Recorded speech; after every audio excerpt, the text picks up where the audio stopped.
I am Dennis Longmire, chair of the committee that oversees this distinguished lecture series. And on behalf of the dean and the faculty, I want to welcome all of our visitors and encourage you to come again in March. On March 4th, we will hold the third lecture in this year's lecture series. Dr. James Jacobs will be here on the 4th and presenting his lecture entitled Individual Criminal History Records, Puzzles and Dilemmas. Dr. Jacobs is a professor at the New York University School of Law. I'd also like to call your attention to a web page that's available at the College of Criminal Justice's web page. If you go down to the bottom of that web page, there's a link that will take you to Beto Chair Lecture Series. That link gives you a history of the Beto Chair Lecture Series and also provides access to links that can give you access to previously recorded and delivered lectures that sometimes works and sometimes the link doesn't work, but hopefully it will work for you when you need it, and you'll be able to review not only Dr. Latessa's lecture, but also other lecturers that preceded him at that particular site. It is important to note, however, that the Beto Chair Lecture Series was created by a grant provided by the Houston Endowment Corporation, and we always like to thank them for their generous support of this project.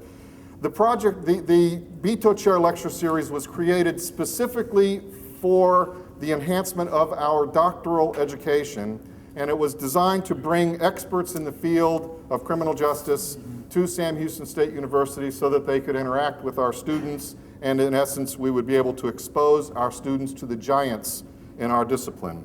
Today's lecturer is clearly one of today's giants. Dr. Edward J. Latessa received his Master of Arts and PhD degrees in public administration from the Ohio State University, and except for a year as an assistant professor in Birmingham, Alabama, he has spent his entire career at the University of Cincinnati, where he is now a full professor and head of their Division of Criminal Justice. Dr. Latessa has published over 110 articles in the areas of criminal justice, corrections, and juvenile justice in journals such as Criminology, Justice Quarterly, Crime and Delinquency, and the Texas Journal of Corrections even. He is the co-author of 7 books, including Corrections in America, which is now in its 11th edition, and he also lists a new book currently in progress. Professor Latessa has directed over 100 funded research projects, including studies of day reporting centers, juvenile justice programs, drug courts, intensive supervision programs, and halfway houses. His vita shows the actual dollar amounts associated with each of these projects, and I began making a quick tally. I stopped after the first 10 because I had already exceeded the $1 million mark, and remember, he's directed over 100 of these kinds of projects. He's one of those rare criminal justice professors who, from the very beginning of his career, embraced the importance of speaking the language of both the agency and the academy by making sure that his research employs state-of-the-art methodologies that address the cutting-edge issues facing our criminal and juvenile justice agencies.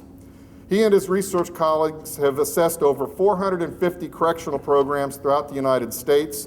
He has provided assistance and workshops in over 40 states, including Texas, where he's addressed the Texas Department of Criminal Justice's Community Justice Assistance Division, the Texas Association of Residential Service Providers, and he provided expert testimony before the Texas House of Representatives Corrections Interim Committee in 2002, just prior to the 78th legislative session.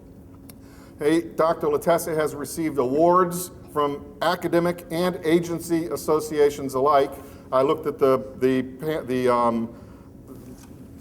poster that we have advertising the lecture series, and I can see that all of those awards are identified on that, so I won't repeat them. I do, however, have to acknowledge publicly one of the awards, since it's particularly dear to my heart, named after my mentor and chair of my dissertation. The Peter P. Legions Award for Research was given to Dr. Latessa from the American Correctional Association. Having worked directly with Dr. George J. Beto, I can say with total certainty that he would be proud to know that we are adding today's distinguished speaker to the list of notables who have join the lecture series named in his honor. Please join me in welcoming today's distinguished Beto Chair lecturer, Dr. Edward J. Latessa. Thank you, Dennis. Thank you. And I do want to thank both Dennis and Vince for inviting me. It is my first time at Sam Houston, and it's been a long time coming. I'm very pleased to be here in more ways than one. So I have just a little over an hour, and like most professors, I over-prepared. So I'm gonna go through this fairly quickly, and then we'll leave some time for questions. And so, if you have questions, if there's things you want to talk about or you don't understand, or some people just feel the need to testify, all right, if you want to just jump up and testify at the end, that's fine.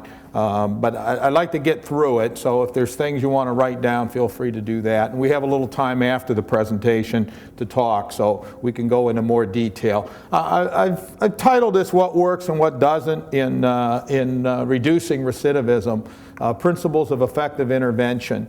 And what I'm going to highlight is some of the some studies, especially some of the newer studies that have come out that I think really support this work. Forget which one. Evidence-based practice is,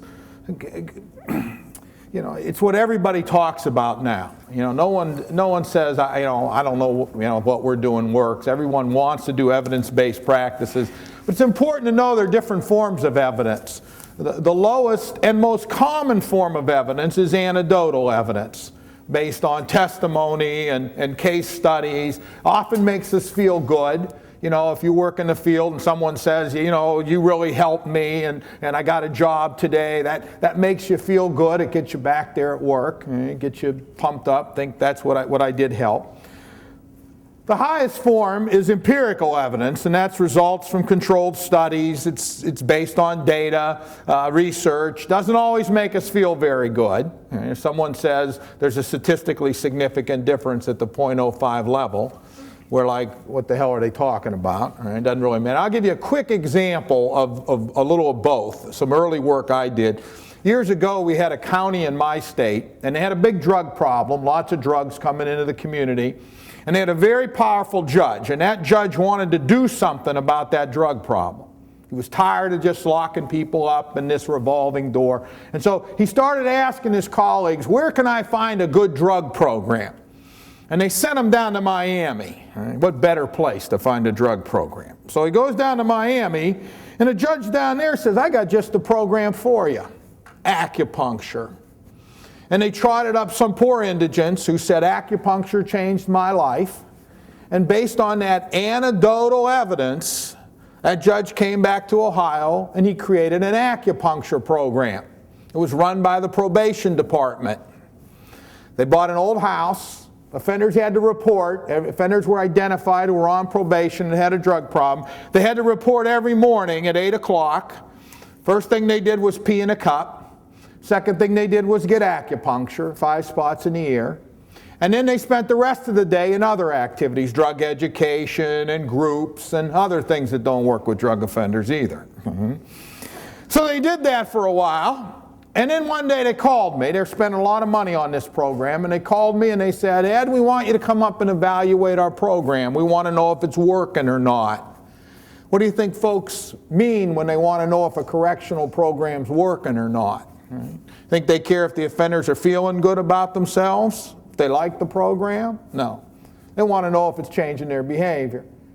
So my job was to evaluate it. That's what I do. It's not that difficult. I'll get right to it. To answer that question, I got them to allow me to do an experimental design. They're hard to do. They let me randomly assign offenders to one of 3 groups.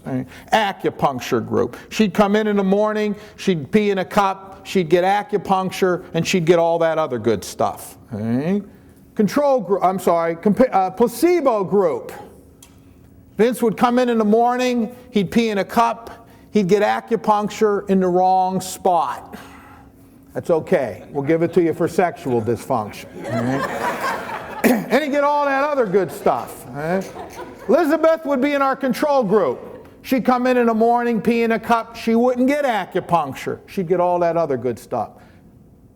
Acupuncture, placebo control, acupuncture, placebo control. That's random assignment. The only people that knew who was in the treatment group and the placebo group was the secretary who kept the list and the acupuncturist. The POs didn't know, the offenders didn't know. Who did best? To make a long story short, we looked at the data, we followed them, we did all the stuff researchers do. What did we find? Who had the lowest recidivism rate?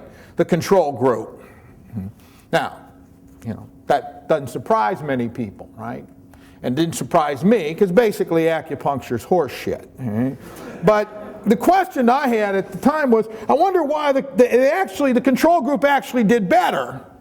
And I've thought about it over the years, and I didn't collect the data and didn't ask these questions, but my sense is that the reason the control group did better is that they actually thought, the reason that the treatment and placebo groups did worse was because they actually thought they were getting some panacea. They were getting some treatment that was going to fix them. Okay? They could go do what they always did, hang around with the same folks, but they were getting these magic needles. Okay? I'm telling you this because a lot of times the treatment we do doesn't work. It's not effective. We're going to talk about that. Okay? I'm also telling you this because that's how us academics build knowledge. We do those kind of studies. Now that's one study in one community, okay? And we know that you can't rely on one study. But as we do more and more studies, we start to develop what we call a body of knowledge. Okay? Very quickly, the approach in corrections, and I put this together, I thought about this a little bit. There's basically two approaches to evidence-based practices in corrections, what I'll call the model program approach and what I call the principles approach. The model programs approach is where programs or curriculums are developed and implemented. They're subjected to rigorous evaluation, okay? Sometimes multiple evaluations, preferably independent, so somebody, not the person that developed it, comes in and does the study. If effective, they're identified as model programs, and we tell folks to replicate them. Okay? So we got this great program down in Austin, and it's been studied, and we want everybody to go see it, and then you go back to your community and you do that program. It happens all the time. Everybody in this business is driven around their state to look at somebody's program. Okay? It's common. Okay?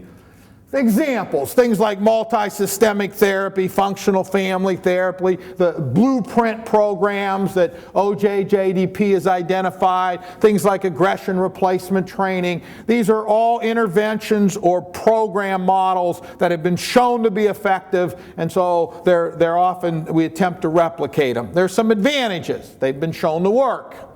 They're canned. You have minimal development cost. Somebody comes out and shows you how to do this. They bring the material, they bring the curriculum, they train you. And it's research-based. There's some disadvantages. Hard to replicate. Oftentimes, it's difficult to do the same thing that they did originally. We don't always know why it doesn't work or works. Oftentimes, we find folks implementing these and they don't get the effects, and they don't know why.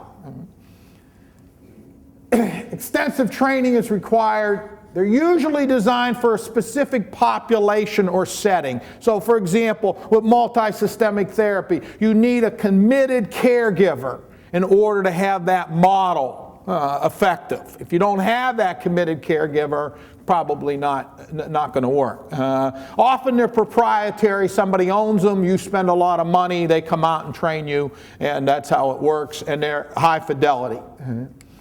The principles approach is based on reviews of research, meta-analysis, individual evaluations, literature review. It's been used to identify a set of principles. We then design programs based on these principles, and this approach has been pioneered by people like Paul Gendreau and Dawn Andrews and others. Advantages. You can develop a program from the ground up. The staff can develop the program. Okay? There's some ownership there around it. Okay? You can develop them locally. We have shown effectiveness across settings and across populations. It doesn't really matter if it's a halfway house or a probation department or a group home or even an institution. The principles have been shown to hold fairly constant. We can translate it into program characteristics more easily. We also have an easier time, I believe, of knowing why it doesn't or does work. And you can incorporate effective model programs. So you can use techniques like FFT and ART and some of those techniques within this. There are more development costs. You always have high fidelity and extensive training. It's the principles approach that I want to talk about today and try to translate it into terms that folks can understand. As I said earlier, it's really about building a body of knowledge. The problem with research is you can find a study to support anything you want. We all know that. Every day something comes out and tells you it's bad for you. You know, you can't eat this or you can't do that. What do we believe? Here's a way to think about it. How many of you think cigarette smoking is bad for your health? How many of you have read all the research that's been published over the last 50 years on the effects of tobacco smoking and health? Not too many people. You know, there's some studies that say it's not that bad. There's some studies out there that say smoking's not that bad. Now, they were funded by the tobacco industry. But why don't we believe that? We don't believe it because over the last 50 years, there have been hundreds of studies done all over the world by independent researchers who have basically concluded if you smoke a lot, it can lead to cancer and emphysema and heart disease. We don't believe that because we have a body of knowledge. That wasn't true when I was a kid. Those studies were just coming out. But over the last 50 years, we've accumulated all this knowledge. We don't depend on one study to tell us that. You don't think we have a body of knowledge about corrections? You don't think we know anything about offenders? You know, those of you that are graduate students, you know how much literature's out there. You know you can't keep up if you tried. There's so much published all the time. We have an incredible amount of knowledge. Now, sifting through it, understanding it, that's a trick, and that's difficult. I'm not going to say it's easy, but there are techniques to do it. Meta-analysis is one of them. All right, again, I'm not going to get into details. It's not the only one, and it's got its flaws. It's a kind of a blunt instrument, but it points us in some directions. And that's what I want to talk about here this morning. Talk about what some of this research says. First, when we look at all of this correctional intervention we do, we don't see much evidence that punishment alone reduces recidivism. Doesn't mean we're not going to punish, doesn't mean we shouldn't punish, doesn't mean they don't deserve punishment, doesn't mean there aren't some studies that show effects, but when we look at all of that evidence collectively, we don't see big changes in criminal behavior because we punish folks. If we keep them long enough, they change, but that's more the maturation process than the punishment itself. On the other hand, 40 to 60% of correctional treatment studies report reduced recidivism.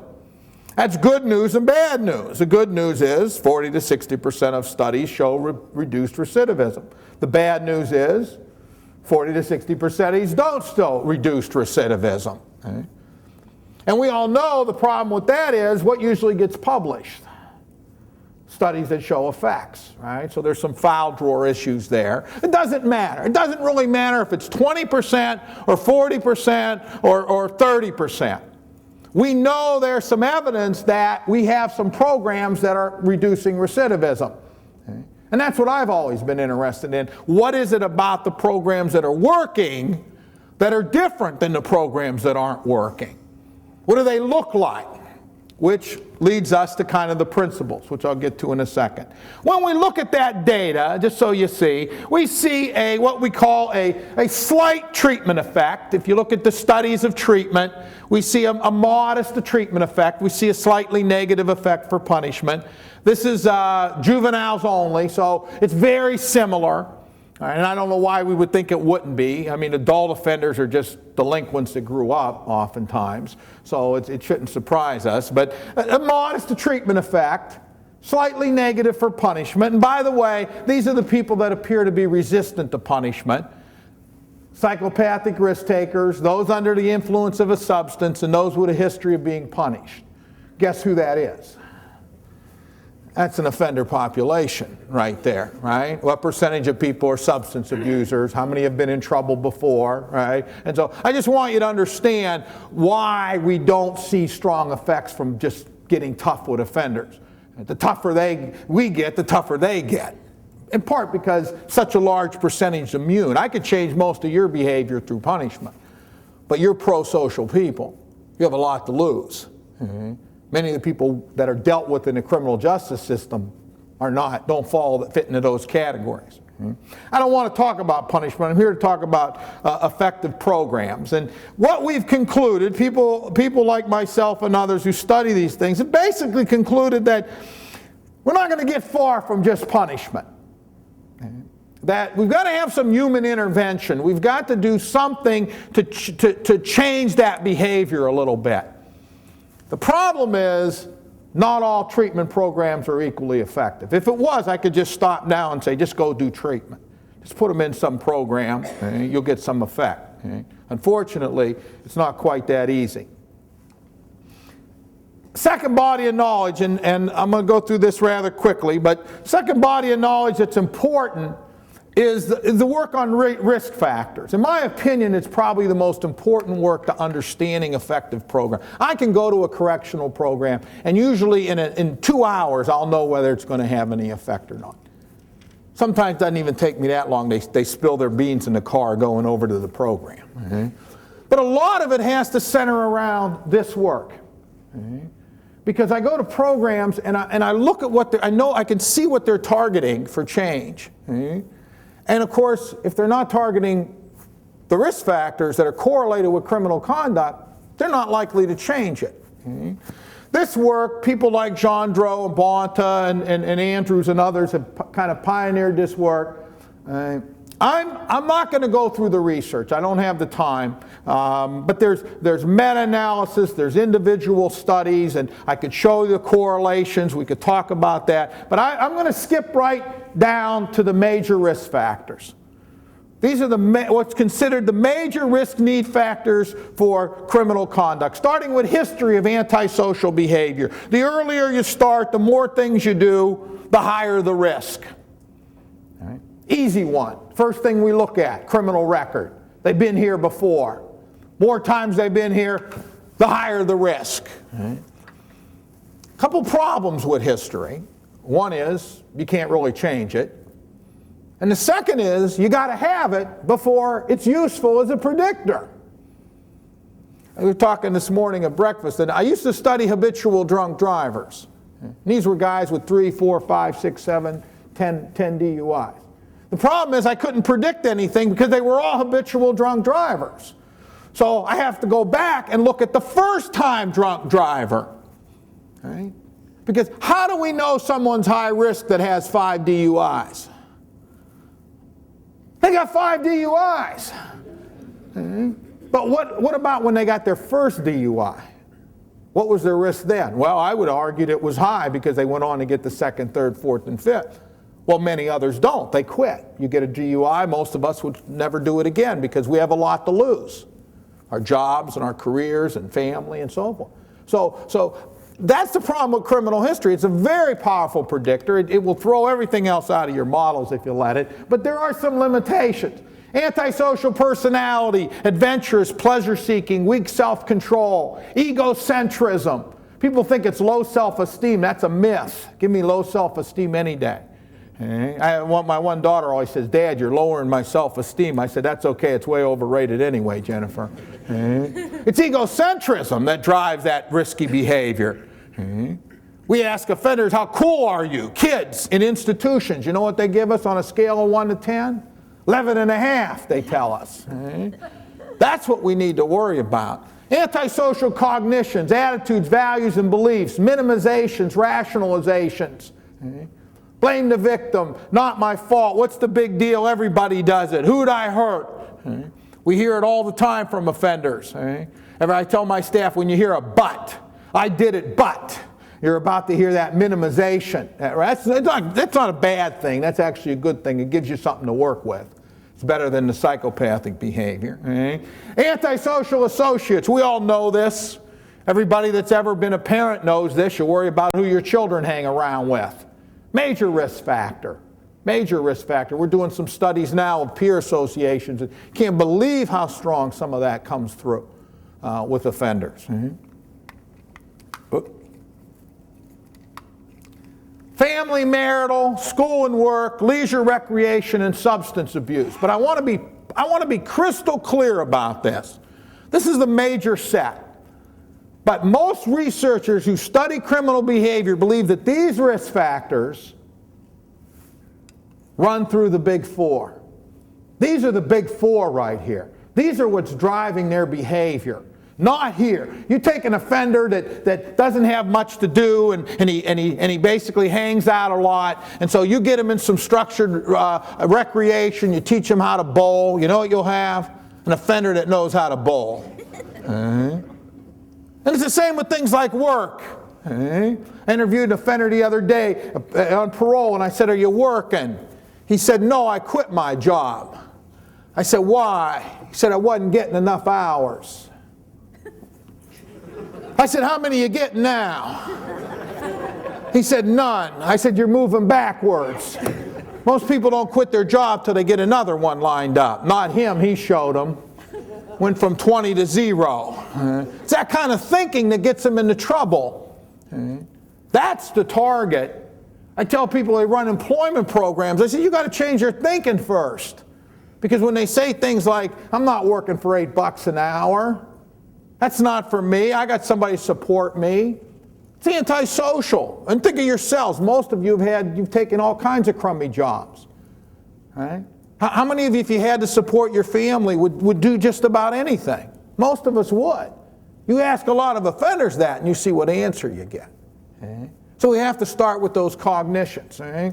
I want to very quickly show you this study. Am I doing all right? I got to move quicker. Recent study. This was a study done in Pennsylvania of parole violators. And I want to show you the results. I'm not going to go through them all, but I want to show you how closely it mirrors what we found. What did they find?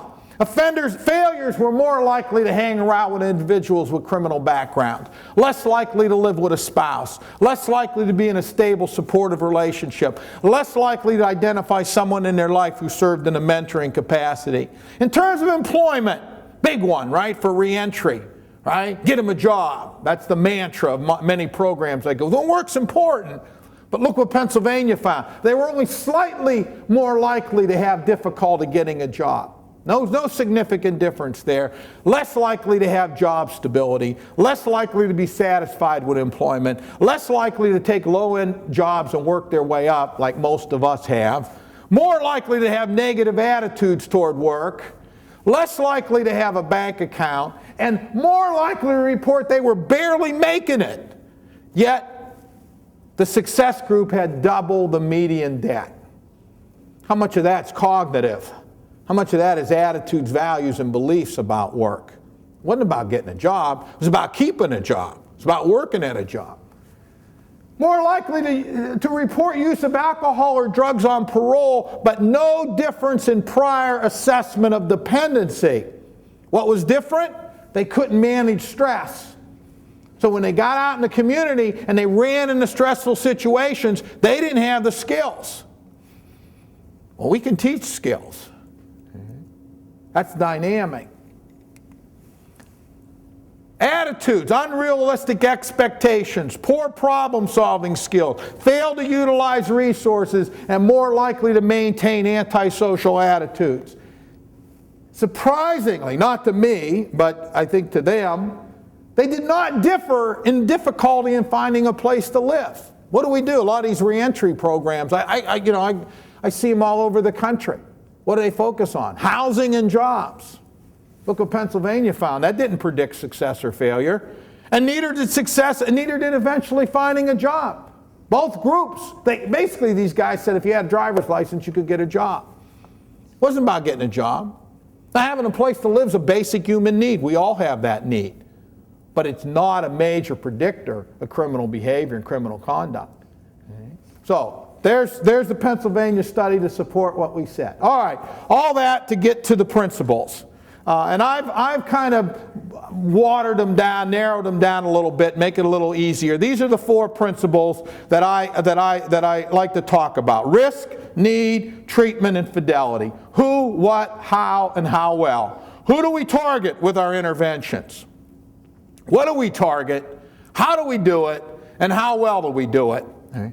These are the principles that I try to teach programs as they go about designing and redesigning their intervention. Let's start with risk. Okay. Risk principle, and probably the most studied principle, basically says target offenders with a higher probability of recidivism. That's a simple one, right? Why would we worry about a group that has a 10% recidivism rate? How much lower are we going to get it? We want to target the group that has a 50% recidivism rate, because that's the group that poses the biggest risk to public safety. Okay. Second, provide most intensive treatment to higher risk offenders. All right, that makes sense. Right? And finally, intensive treatment for lower risk offenders can actually increase recidivism. If it wasn't for that finding, we could just do everything with everybody, put them all in the same program. Right? But we have some negative effects. But I want to talk a second about provide most intensive treatment to higher risk offenders, because while that's easy to say and it makes sense, right? So if you go to doctors and you're really sick, you're going to get a more treatment than you are if you only have a cold. Mm-hmm. But how does that translate? It's really a dosage issue. Here, for example, sometimes you get sick, you get an infection, you go to the doctor and they give you a prescription and they tell you got to take it all. Even if you feel better, take it all, because it's a very difficult infection to kill. Right? And if you're like me, you save a few for when you're sick again. Mm-hmm. But the reason they're telling you that is because their clinical trials have said this is a hard infection, we've got to give this dosage of treatment. Right? In corrections, we haven't done a lot of that work. Most of what we see in corrections is what? The longer they're in treatment, the greater the effects. And keep them in treatment. The problem is that data, if you look hard, also shows there's some diminishing returns. If you keep them too long, effects start to go down, right? Because people give up. Okay? So this is a study done a couple years ago by a couple friends of mine in Canada, and I want to show it to you because I think it's a very important study. It gives us some direction. But basically, they looked at dosage of treatment, and this falls under the risk principle. Okay? They took 620 incarcerated males. They had 3 variations of COG treatment: 100 hours, 200 hours, and 300 hours. And then they assessed risk and need. They did a follow-up of a year and so forth. What did they find? For moderate risk offenders with few needs, and that's 3 or less, 100 hours was sufficient to reduce recidivism. So you put moderate risk offenders in a 100-hour program, they got the effect. It had no effect on a high-risk offender. You know what that means? If you're putting a high-risk offender in that dosage of treatment, you're probably wasting your time. We do it all the time. We have one-size-fits-all programs. Okay. For offenders appropriate, high risk, multiple needs, but not both, not the very high risk, high need offender. But high risk, multiple, low needs, or reverse, 200 hours was required. And for high risk, high needs, 300 wasn't enough. They stopped at 300. Now, I don't know if these hours translate into a community setting, for example, where you have more pro-social activities, you have work, you have family. But clearly, what it is saying is that you cannot give the same dosage of intervention to higher risk offenders as you give to moderate risk offenders. I'm designing programs now, and we're trying to hit the minimum threshold of 200 hours. That's the minimum that we strive for. Okay. And of course, that's not always easy. If you've only got them for 6 months or 3 months, you've got to figure out how to do that. We don't count work. We don't count school. We only count the structured activities that's targeting their risk factors. Okay. Because I believe that that's what this research is telling us. Okay. In general, meta-analysis says the higher the risk, the greater the treatment effect. Low risk, you actually get negative effects. This is a study done a few years ago in Canada looking at intensive supervision. What did they find? Offender high risk who were in treatment, that was their failure rate 2 years later. Here in the blue, high-risk offenders, low-risk offenders who were put in a treatment program failed at the same rate as the high-risk offenders. But look at the non-treatment group. High-risk offenders failed at twice the rate as the treatment side. Low-risk offenders failed at less than half the rate of their low-risk counterparts who were put into treatment. Now, I know what you're thinking. That's Canada. There's only 6 offenders in the whole country. Okay, all right, I'll give you that. We'll look at another study. We're actually replicating this study right now. It'll be done in about a year. This was a study done a few years ago in Ohio. Ohio spends a lot of money on community corrections, kind of like Texas. We have these facilities, we call them CBCFs, community-based correctional facilities. You have a bunch of them in Texas. We have probation, we subsidize probation, we give them money to do all these good things, right? And so Ohio wanted to know, we have lots of halfway houses. We're a big halfway house state, much more so probably than Texas. The director of corrections, Reggie Wilkinson, basically said, I want to know if these programs work or not. A simple question. We're spending a couple $100 million. Are we getting anything for it? And so we designed a study, the largest study of the time of community-based correctional programs. 13,000 offenders placed in about 50 programs. We did a 2-year follow-up. We looked at different kind of outcome measures. Let me show you what we did. Okay. Here's the problem, I think. Here's what goes on. The problem if you do most studies and you compare, here's the theory of the principle. You take 100 low-risk offenders, you do nothing with them, about 10% will recidivate. Right? You put them in an intensive program, usually with high-risk offenders, about 20% will recidivate. If you take 100 high-risk offenders, you do nothing with them, let's say 60% would recidivate. You put them in an intensive evidence-based program, maybe 40% will recidivate. Who had a lower recidivism rate at the end of the day? The low-risk offenders. They failed at half the rate as the high-risk offenders, even if you increase their recidivism. That's our problem. We're always comparing low-risk offenders to high-risk offenders. What we got to do, if you want to see a treatment effect, because I didn't ask you that question. If I asked you who got the greatest effect in treatment, it would have been the high-risk group. They went from 60 to 40%. Okay? But I didn't ask you that. And so in our study, we compared low-risk offenders who were placed in a program to low-risk offenders who were only given supervision. High-risk to high-risk, because we're looking here for the treatment effect. What did we find? Again, quickly. This is the treatment effect for low-risk offenders. You see the red bars, the negative bars? That's how much worse low-risk offenders did who were placed in those programs. So if you place the low-risk offenders that were in Fresh Start had a 36% higher recidivism rate than their low-risk counterparts who were not placed in the program. 3 out of 4 programs had negative effects. Moderate, low moderate, moderate, here's the high. Now it's the opposite. The same programs, most of them reduced recidivism for high-risk offenders. Now, notice we had some programs that didn't work with anyone. Yeah, anybody know what the scientific term for that is? Shitty program. Right? But here's where you see, I didn't bring my pointer, and this one's not working.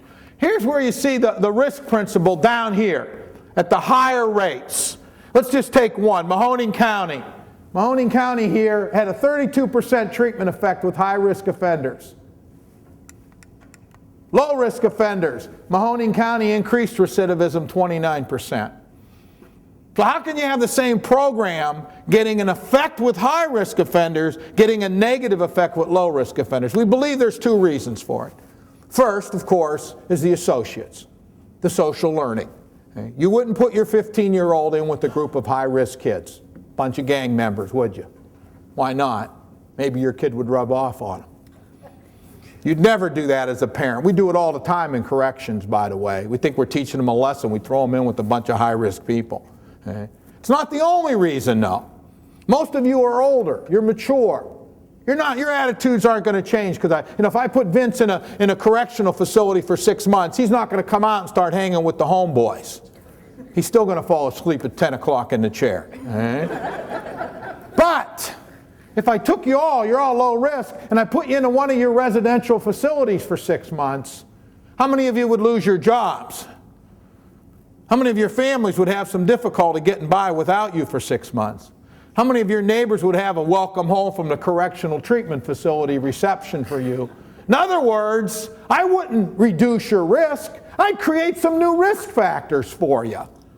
I'd disrupt what makes you low risk, your social networks, your job, your friends, right? So this is what we think's going on when we expose low risk of people. We're not saying don't do anything with low risk people. We're not saying that. What we're saying is don't put them in intensive kind of programs. You're not going to get the effect you want. You think you're going to teach them a lesson or whatever, you're actually going to make it worse. Okay? All right, the need principle says target criminogenic risk factors. These are criminogenic, non-criminogenic, things like anxiety, depression, mental illness. We all think it's a risk factor. It's not a strong correlate. In fact, we're doing some studies now. You know what we're finding? It's actually a protective factor. Actually protective factor. We found it, we were doing an adult study. We did a study in Ohio of release authority kids, and the kids that were on psychotropic drugs actually did better than the kids that weren't. And of course, they never got out because the release authority would never let them out, but they actually were stabilized. They were doing much better. Okay? Very important chart, because offenders aren't higher risk because they have a risk factor. They're higher risk because they have multiple risk factors. And what this graph is saying is programs that target multiple risk factors have much stronger effects than ones that target less risk factors. Here's a good way to think about it in employment. For a parolee in Texas, is being unemployed a risk factor? Sure. Come out of prison, you don't have a job, that's a risk factor. Right? It's a risk factor for you? Huh? If you lost your job, would you start selling drugs? Mugging old ladies? Stealing cars? No. What would you do if you lost your job? You go find another job. Yeah, for most of us, being unemployed is not a big risk factor. But it is if you say things like, I'm not working for $9 an hour. None of my friends are working. What the hell's a big deal? Now, being unemployed is a big risk factor because you got friends that don't work. You think it's okay not to work, support yourself, right? But just being unemployed doesn't dramatically increase our risk for criminal behavior for most pro-social people. We just go find another job. Okay? So that's what this graph is basically saying. Okay? Here's some meta-analysis I put together. Different effect sizes depending on what you target for youthful offenders. Fear of punishment. We think we're going to scare them straight, take them down to the prison and run them through those programs. Most studies show it makes them worse. Bond antisocial peers together. We do that all the time. Boot camp's a good example. Take a bunch of low, medium, and high-risk kids and bond them into a group. We call those gangs in Ohio. I don't know what you call them in Texas. My favorite's physical activity. Get them in good shape. I don't know where the hell we got that idea. I think we should have couch potato programs. You know, give them potato chips and stuff, right? I remember I went to a boot camp one time and I interviewed a young guy and I said, what have you gotten out of the program? And he leaned in my face. He said, I'm in the best physical condition of my life, sir. I thought, now I can run me down quicker and kick my ass. Most correctional programs, unfortunately, are based on tradition, custom, imitation, rather than scientific evidence. Most folks use the Christopher Columbus style of program design. When he set out, he didn't know where he was going. When he got there, he didn't know where he was. And when he got back, he didn't know where he'd been. And I want to point out, he did it like 3 times. And he did it on state money, all right? These are not criminogenic needs. I'm going to quickly, here's one. Dance program gets juveniles moving on the right track. And I'll read, it says, there in a small, secure, concrete area, young male offenders dance their way toward a new outlook on life. Okay. Here's one. Running teaches inmates the value of success. I thought we didn't want them to run. Okay. Drum circles, this is one of my favorites. I love what they said here. She introduced the first drum circle in a New Zealand prison, and she describes it as wow. That's the data they have, wow. Right. The staff was amazed because most clients continue drumming for 2 hours without stopping to smoke. It doubles as a smoke cessation program. You can kill 2 birds with 1 stone with this program right here. Okay? I love, this is out of Canada, and I always, I kind of our retarded neighbors to the north. But dog sledding as a restorative justice method. Again, I love what it says. Exercising wilderness skills was seen as a way of rebuilding the perpetrator's self-esteem. So we want the perpetrator to feel better about themselves. I think these wilderness skills could be very useful, especially if they escape from prison. They'll be able to make it for a while out on the road. And here's one from the great state of Texas. Writing Right. Handwriting formation therapy aims to reform juveniles in Texas. Okay?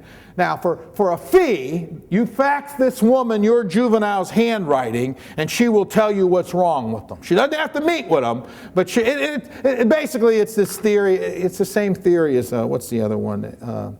Basically, this kind of brain theory that there's something wrong in the brain and that you can tell by the hand. It's a horseshit theory, but basically that's how I treat these. These are quackery.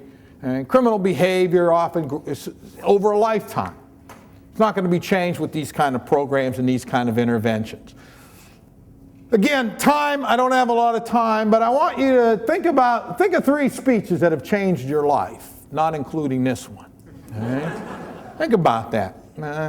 Anybody got a speech that changed their life? Anybody? Maybe if you heard John F. Kennedy and you joined the Peace Corps, or Martin Luther King and it changed how you looked at race. Those can be life-altering speeches. But I'm going to guess I could give you 20 minutes and most of you couldn't think of 3 speeches that changed your life. A different question. If I ask you 3 people that changed your life, how quickly can you do that? Parents, grandparents, children, spouse, boss, professor, mentor. Right? We can all think of the people that shaped our lives. What I'm trying to show you here is how much more powerful social learning is than a talking cure. So we think offenders are going to change because we talk to them, we lecture them, we give them good advice. Can't give them enough of that good advice. Okay? No, it's not a very effective way to change behavior. Okay? The most effective interventions are behavioral, the treatment principle. It focuses on current factors that influence behavior, not the past. I see programs, they want to talk about how they were raised and their fathers abandoned them and all. You can't change that. We've got to focus on who you're hanging around with and how you think and your substance abuse and your employment. Those are current risk factors. Second, they're action-oriented. They don't try to talk offenders to death. They try to teach them new skills. So you go to a party. You're going to a party. There's going to be drugs and liquor there. Your buddies come over. They want to go out with you. How do you get out of that? That takes a skill. And how do we learn new skills, by the way? Well, usually somebody shows us and we practice it. Right, and make it more difficult, right? And maybe we make a few mistakes. They come back and say, well, why don't you try it this way? So I'm a big advocate, by the way, of skill-building approaches with offenders. We assume that they just don't want to do it. Oftentimes, they don't know what to do. They get into a situation, they do what they always did, fight or flight. You go in a bar and you spill a drink on somebody. What do? You hit them on the head with a beer bottle, don't you? Well, of course you don't. You apologize. You buy them a new drink. You make a joke out of it. Why? Because you have a number of ways to handle that situation. What happens with offenders? Somebody's getting an ass whooping. And even if they don't, they'll get in your face. They get a lot of reinforcement. Their buddies are standing behind them. You showed him. Even if they go to jail, they got stories to tell now.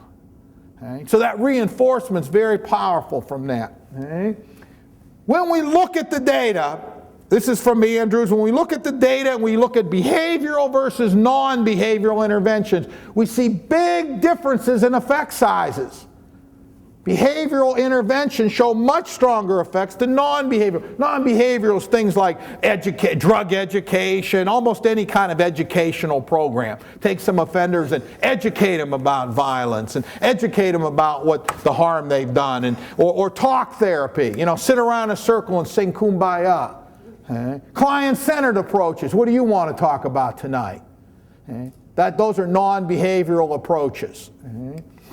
Juveniles, again, very similar. When we break it out, strongest effects, behavioral, non-behavioral.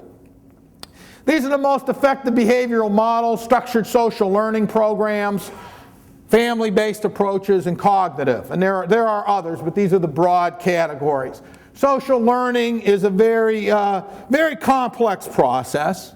Very complex. We can't fully explain. Why do we model some people, not others, and so forth? But it's not a hard concept to understand. How many of you have children? How many of you turned into your parents when you had children, right? That's social learning. You wake up one day, you're your mother. That's the last person you were going to be at 14. Right? I have 4 children, and I find myself always saying things I swore I'd never say. Are you born in a barn? You think money grows on trees? I'll give you something to cry about. That was always my favorite. I said to my son the other day, do I look like Rockefeller? And he said, who the hell is Rockefeller, Dad? And I said, I'm sorry, do I look like Bill Gates? All right?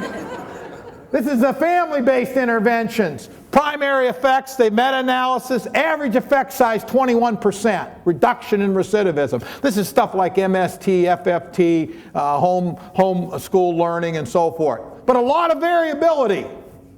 What made the difference? If they targeted high risk, if they targeted criminogenic needs, and if they were behavioral in nature, the effects were much, much stronger. So just because you have a family-based intervention doesn't mean they're following the principles, but when they do, much stronger effects. COG, okay. Meta-analysis from Landenberger and Lipsey, average effect was 25% reduction, but most effective configurations were 50%. What was the difference? Design, setting, juvenile, adult, minorities, females, the curriculum did not matter. What mattered? Dosage mattered. How many sessions? Fidelity mattered. More completers, that's responsivity. Get them motivated, get them through the program. Higher risk, there's the risk principle again. And higher if it was combined with other services. That's the need principle. They don't have one area. You know, just because I change your attitudes about work, I still got to help you get a job. And I'm going to get a lot further when I do both than if I just do one or the other. Quickly, a study we did in Ohio of 13,000 offenders that were placed on probation, misdemeanors, felons. We looked at all kinds of programs. You know, we like to design all these programs, day reporting, ISP, all this stuff. It doesn't matter. The programs didn't matter. It made no difference in effect. You know what mattered? 4 things mattered. If they targeted higher risk offenders, if they gave them longer supervision, if they gave them more treatment, and if they made more referrals. When we translated it, that's the effect we got. If you had higher risk, you reduced recidivism. If you didn't, you got a negative effect. And as we put them together, the stronger the effects. Okay? What doesn't work, I got this from my friends in Oklahoma. It says, Lakota tribal wisdom says when you discover you're riding a dead horse, the best strategy is to dismount. However, in corrections, we try other strategies, including the following. Buy a stronger whip, change riders, say things like, this is the way we have always ridden this horse. Appoint a committee to study the horse, that's the state's approach. Right? This is my favorite. Arrange to visit other sites to see how they ride dead horses. Create a training session to increase our riding ability. Harness several dead horses together for increased speed. Declare no horse is too dead to beat. Provide additional funding to increase the horse's performance. Declare the horse is better, faster, and cheaper dead. Study alternative uses for dead horses and promote the dead horse to supervisory position. I've talked about a few of these: fear, shaming, drug education, self-help, unstructured programs. That's probably one of the biggest complaints. I go out and they say, well, we do counseling. Well, what the hell does that mean?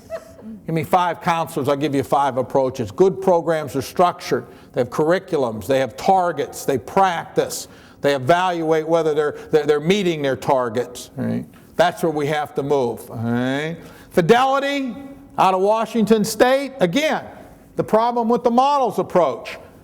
Functional family therapy and aggression replacement treatment were very effective, but only if competently delivered. If they weren't competently delivered, they actually produced negative effects. Okay, well, I have a little more, but I'm probably out of time, and so I am out of time, right? Yeah, so Dennis wasn't keeping me informed, but I will take some questions now. I'll answer any questions. If I don't know the answer, I will make it up, just so you know. Just a moment All right. before we do that, because we are videoing and filming this, so we have some. Okay, Ed, you've talked about the issue of fidelity, and I think because of the time factor, you've Yes. gone fairly quickly. A year ago or so, Del Elliott came and he did a similar discussion, and he was extraordinarily critical of meta-analyses to help guide and direct program development, in a large part because of the problem of fidelity. Can you elaborate a bit more on what that means and how it translates to the concerns you're raising? Well, I think the fidelity issue he's raising is around the quality of the studies that go into meta-analysis. And let me say this, and meta-analysis has a number of weaknesses, and that, of course, one, the argument is if garbage goes in, that's what you get.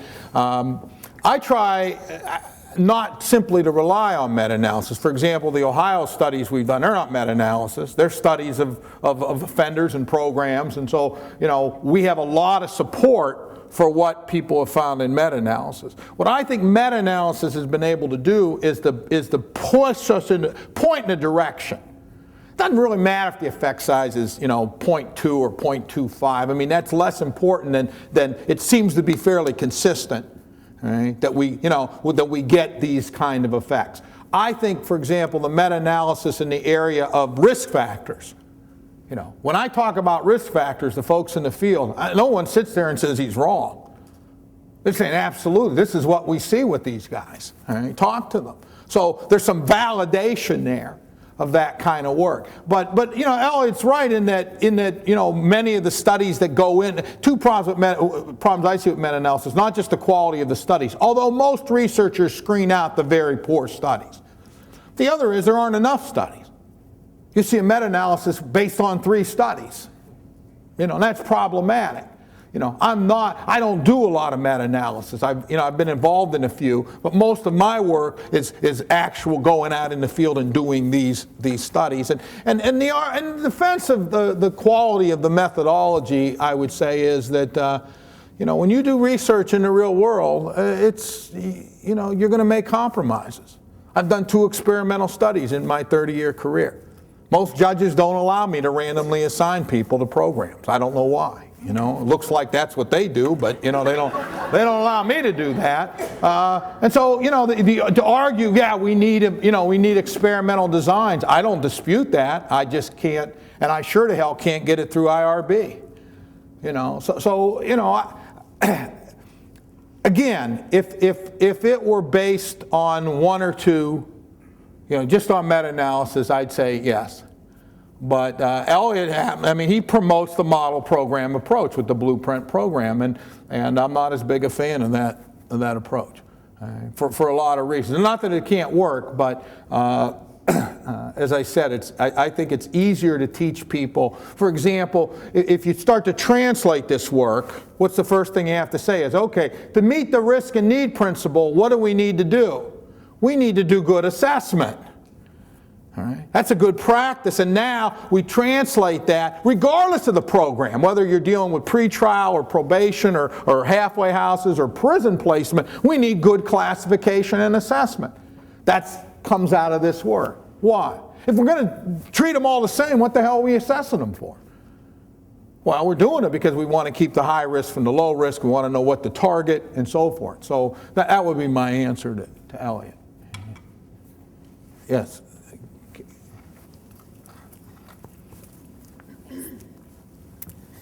With respect to the fidelity of treatment programs, Yeah. and looking at those different programs you've seen that have high levels of fidelity or lower levels of fidelity, when you get beyond the researcher evaluation of a program, what do you recommend to agencies to, number one, measure their own fidelity in a long-term manner, and also sustain those high levels of program fidelity? Yeah. Yeah. themselves. The sustaining's tough. With recommendations, it's not that hard. We usually divide it into internal and external. And so they need to develop, we work with them to develop internal measures of program fidelity. All right? And so if you think about, that can range from, auditing things, auditing case files, auditing assessments, for example, we found in one study, just meeting regularly to discuss cases gets you a slight effect. Okay? So teaching them things like that, how to identify, getting them away from counting things that don't count, like how many times I see a guy. I get asked that all the time by probation. What's the magic caseload, or if I see him more, and they don't like my answer.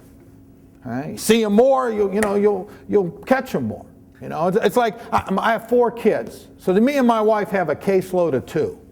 Okay? And they still do stuff we don't know about and want to know about. Right? I mean, you can't get the caseload. So I try to teach them, let's measure things that are important.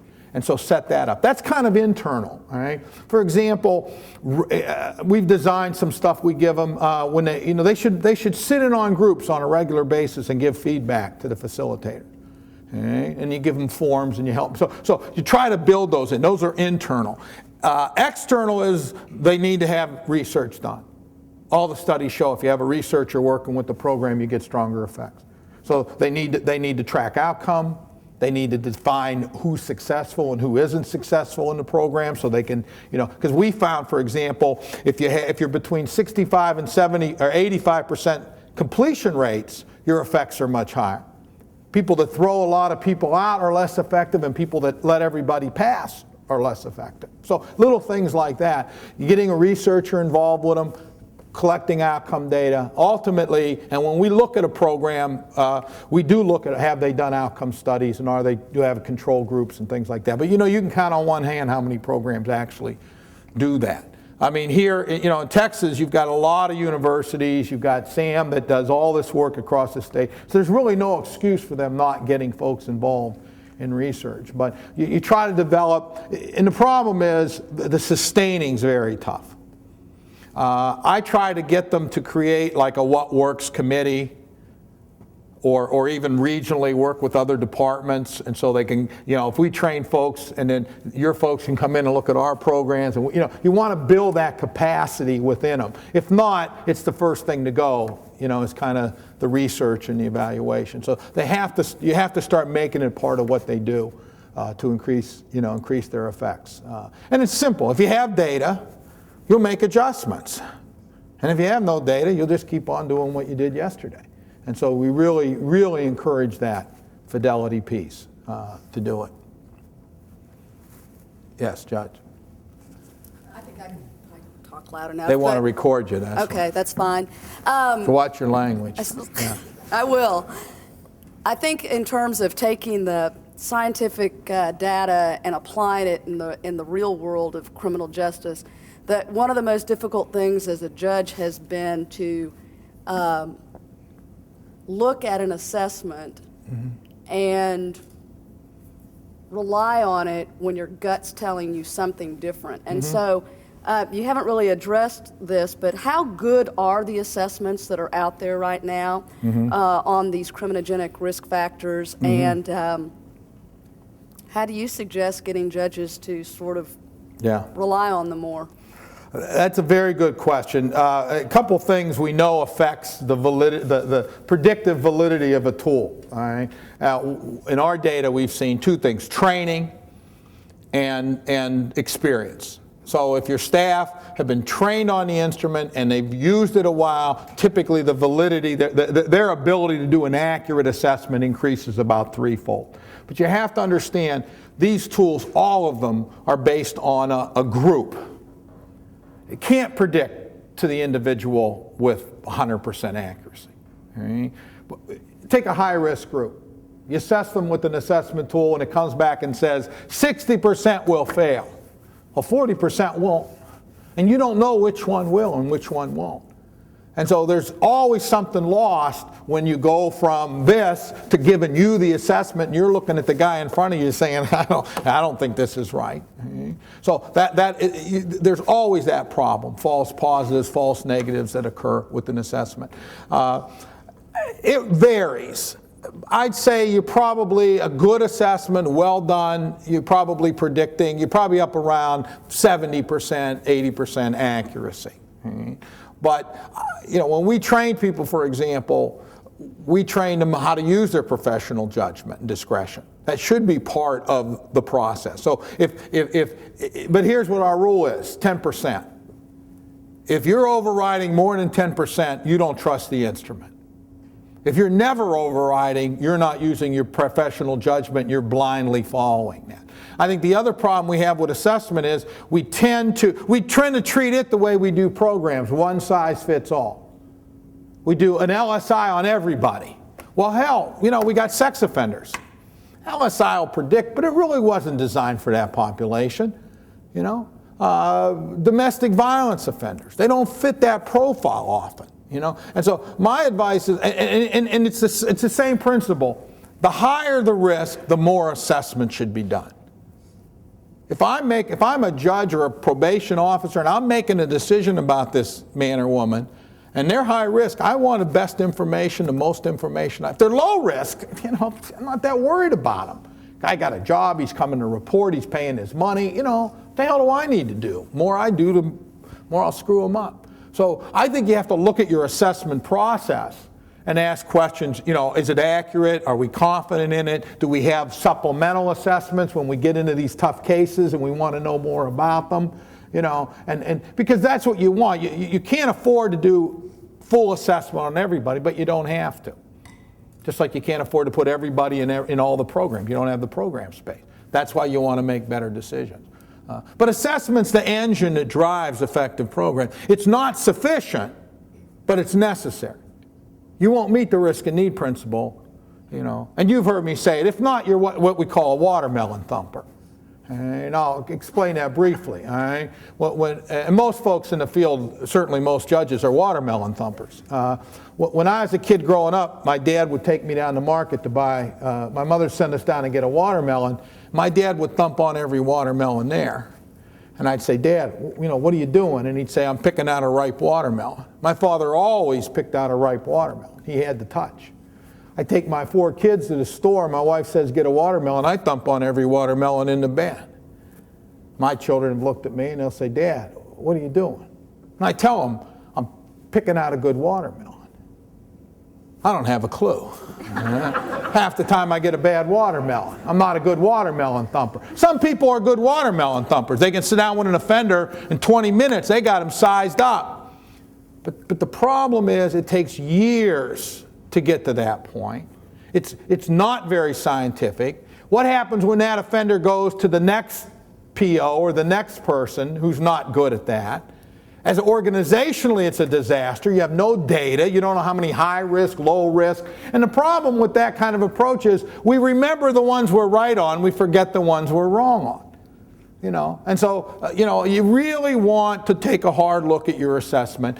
We were talking at breakfast a little bit, Doug and I. I know Texas is torn. Some folks use the LSI. Some folks use the old Wisconsin. I don't care what assessment people use. I want them to do good assessment.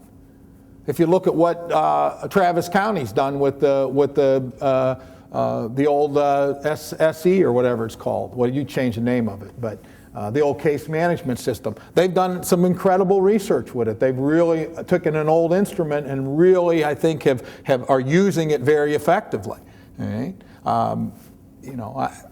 Same true with any tool. You can take most of the tools if you do them right. They'll get you the information you need. But that's the question: are you doing good assessment? Not which tool you're using. So, Ed, let me follow with what might be the last question, at least for the formal lecture. And you started on it just now. And remember that we are among leaders in the criminal justice community. How important is it for an organization to locally norm these assessment instruments? I mean, to take the Wisconsin instrument and use it down in Texas is almost offensive. And so talk a little bit about the need for that research. Yes and no. In that the major risk factors aren't going to change. You hang around with bad folks, you're likely to get in trouble. I don't care race, ethnicity, where you live, you know.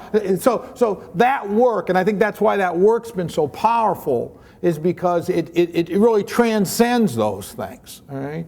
These are the risks, the major risk factors. Right?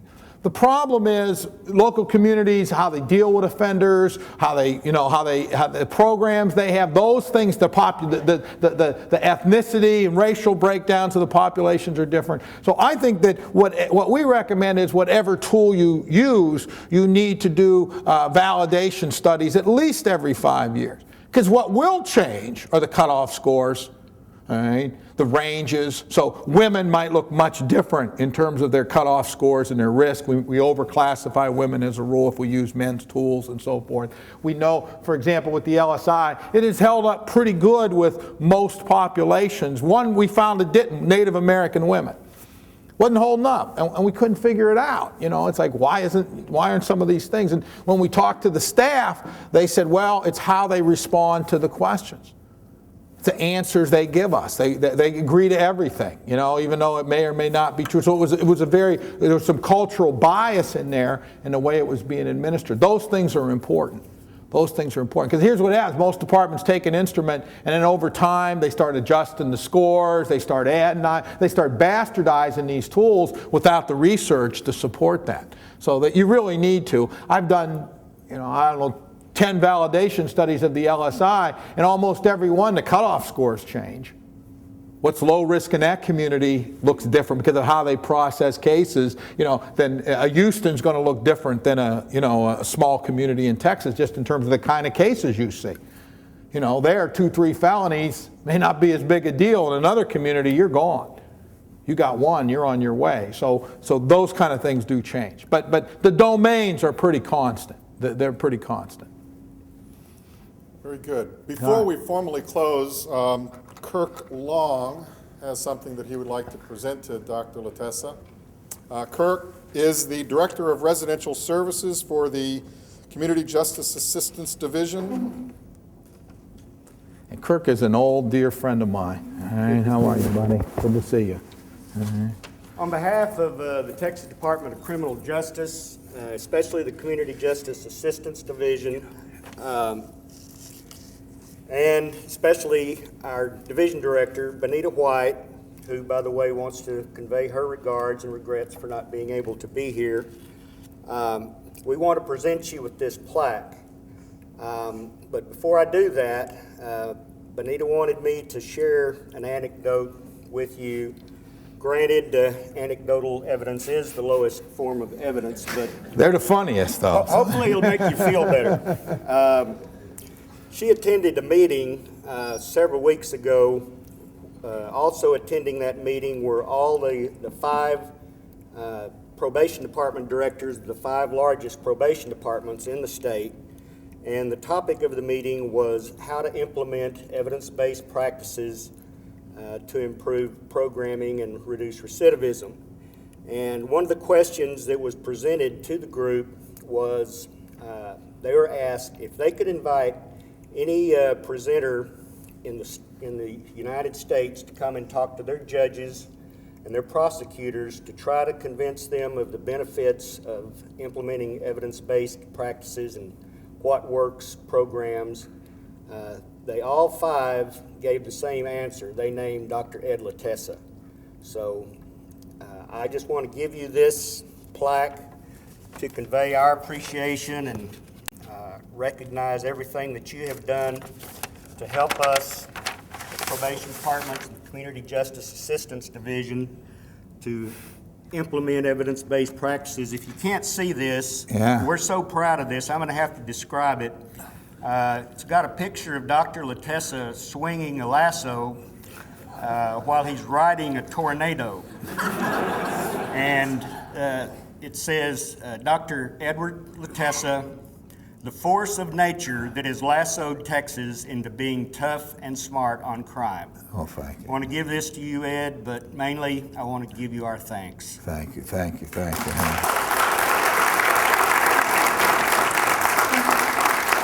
Thank you.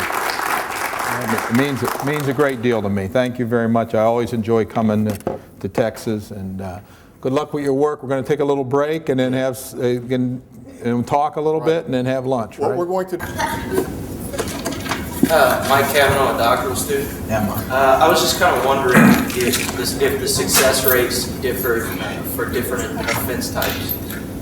Thinking sex offenders versus drug offenders. Yeah, the question is, do the success rates differ by types? And in general, yeah, there are some exceptions. Typically, if you track recidivism, you have a curve that increases till 3 or 4 years, and then it starts to really decline. But there's some exceptions to that. Sex offenders would be an exception. I've studied drunk drivers, exception to that. And the reason seems to be similar. The odds of getting caught are very low.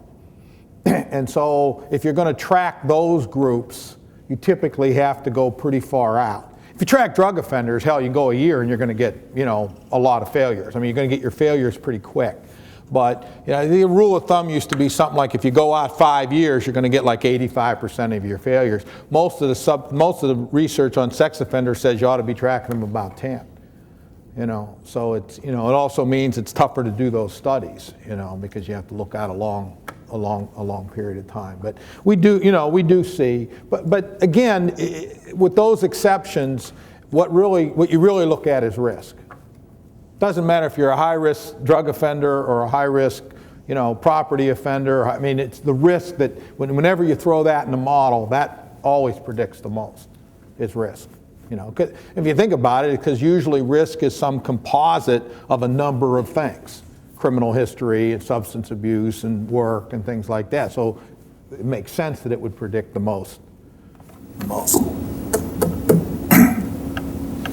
Yes. Hi, Dr. Latessa. I'm Janice Bain, and I'm an old probation officer. Now I'm working with a SAMHSA grant for severely emotionally disturbed youth. About a third of the clients are involved in juvenile justice. And I was surprised to see that, in 78 we use this base expectancy scale and 10 risk factors. Assessing risk was nothing new to adult probation, but juvenile probation, not so much. They don't have like the standardized risk assessment instrument. I was wondering if you're familiar with the JDAI, Juvenile Detention Alternatives Initiative, and the development of risk assessments for youth. I am. I'm vaguely familiar with that initiative. I do as much work at juveniles as I do adults, and 10 years ago, I would have, there were few choices in the juvenile world for assessment. You had a couple old things that had been laying around, but that's really changed dramatically. You've got a number of assessment tools that I think are pretty good. They're kind of third generation. The Youthful Level of Service Case Management Inventory, the YLSI. Washington State developed one, and the folks have taken it. One version's called the PACT. It's from assessment.com. Florida uses it. I think Utah, a number of states, Oregon uses it. And then the YASI. They're the same instrument, but the Youthful Assessment Screening Inventory, and there's a couple others out there. There's some very good assessments now for juveniles. In Ohio made a decision we're a home rule state, so counties can do whatever they want. And what we found was we had 88 counties and 150 different ways to assess kids, ranging from some pretty good instruments to the War Shack. I mean, there were all kinds of crap. And so the state funded a project, and we are about to finish it. We went out and we interviewed and assessed a couple thousand kids at all levels. And so we're developing an assessment protocol. It's going to be all web-based. So anybody in the state, can put in that information. It will speak with one language about risk and about need. And so that project's almost finished, and that will be available pretty soon. And it's non-proprietary. It'll be public domain. But there are some very good assessment tools out there. Let me ask you quickly about your program with these emotionally disturbed kids. Are they in the community, or are they in a... And what's your interventions? What are you doing?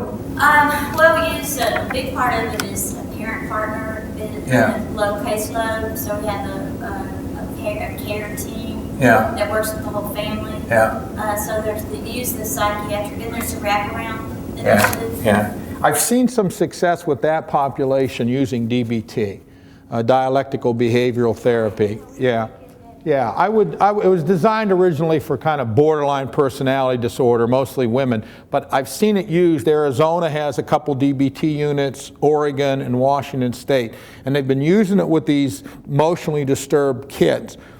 My caution is, I think it's a nice umbrella, but it's not enough. You have to go at, the problem with things like wraparound is, again, it can be anything. And so the question would be, what interventions do you have that target some of their criminogenic risk factors? Because if you don't, we see it with mentally ill. I did some studies with psychiatrists in jails. They want to go into jails and get these mentally ill folks out. The problem is they all show up again in 6 months because all they're doing is getting them on their meds and kind of getting them stabilized, and nobody's targeting their risk factors. And so always, make sure that you have some interventions that are going at some of their, MST, but I don't know that that's going to work if you are seriously mentally ill. Yeah, I don't think it was specifically designed. It could be adapted. But the DBT is, as I said, there's some folks using it, and it's a very high fidelity model, though. Folks have to be trained and do it well. But if you do it, also then do some specific cognitive work with them, because it's going to work on kind of skills, not hurting themselves and things like that. But you need to go beyond that, because some of those kids are also delinquent as hell. Do that. Yeah. What age are you defining as a juvenile? We, adults are 17 in our system. And Yeah. Is it better at that age to be using a different assessment than the LSI that we're using? 17 can go with the LSI. It's really, the big difference is the LSIR probably focuses a little more on work and employment, whereas the youthful probably has more on education, those kind of things. But multi-health would say that it can go probably down to about 16 with the LSIR. If they're in the juvenile system, I would use the juvenile tool. If they're in the adult system, I think you're okay in using, the LSI, the adult version. But again, that's what you norm instruments for, to see if it's holding up, with your younger population. Mary Cudington, I do the drug courts in Harris County. Yes. And now some mental health initiative stuff. Yeah. Could you elaborate a little bit more on how mental health is a good predictor? Right. And then also, what would you look at? And do you know of any good programs that work with that population? And how to develop a target that will benefit from those services? Yeah. When the meta-analysis that have been done that have looked at, kind of mentally disordered offenders finds anywhere from very low to negative correlations with risk. That is, for many, it's a protective factor. For example, Gendreau and Bonta have done studies, and basically what they found was that it's the criminogenic that's driving the criminal behavior. What we tend to look at is that you've got, with some exceptions to that, there is, I think it's a certain psychotics which tend to be more violent, so there is a small group of that. But for most things, bipolar and the depressed and even the schizophrenic and things like that, it's not a major criminogenic risk factor. They get in a system because we've closed all our mental health facilities. So it's natural they'd end up in jails and prisons and things like that. I would treat them almost like a dual diagnosed, except instead of mental health substance abuse, it would be mental health and criminogenic, a broader definition of criminogenic than just substance abuse. So first thing I do is a dual assessment. I'd assess them all. I have a mental health assessment done, which I'm sure you do. Right. And I would have an LSI done, for example, to identify those criminogenic risk factors. Once they're stabilized, once they're on their meds, once they're getting their treatment, don't ignore their other criminogenic needs, or else, the same with drug courts. I've studied drug courts since they've started. I've got a big study going on now, and I think drug courts are a marvelous place to do behavioral interventions. The problem is most don't. You think that because you come in once a week and the judge hugs you or yells at you, that's going to make a difference. Ultimately, it's going to come down to meeting the principles and the quality of the programs you have. Unfortunately, in my opinion, substance abuse is a weak link in terms of programming. They rely on a model that wasn't developed for offenders. You know, a self-help 12-step model. It was designed for pro-social people that drank too much and want to get help. I mean, we're dealing, it's voluntary and anonymous. Ours isn't voluntary and anonymous, you know. In fact, studies show if you force people to go to AA, the effects are worse.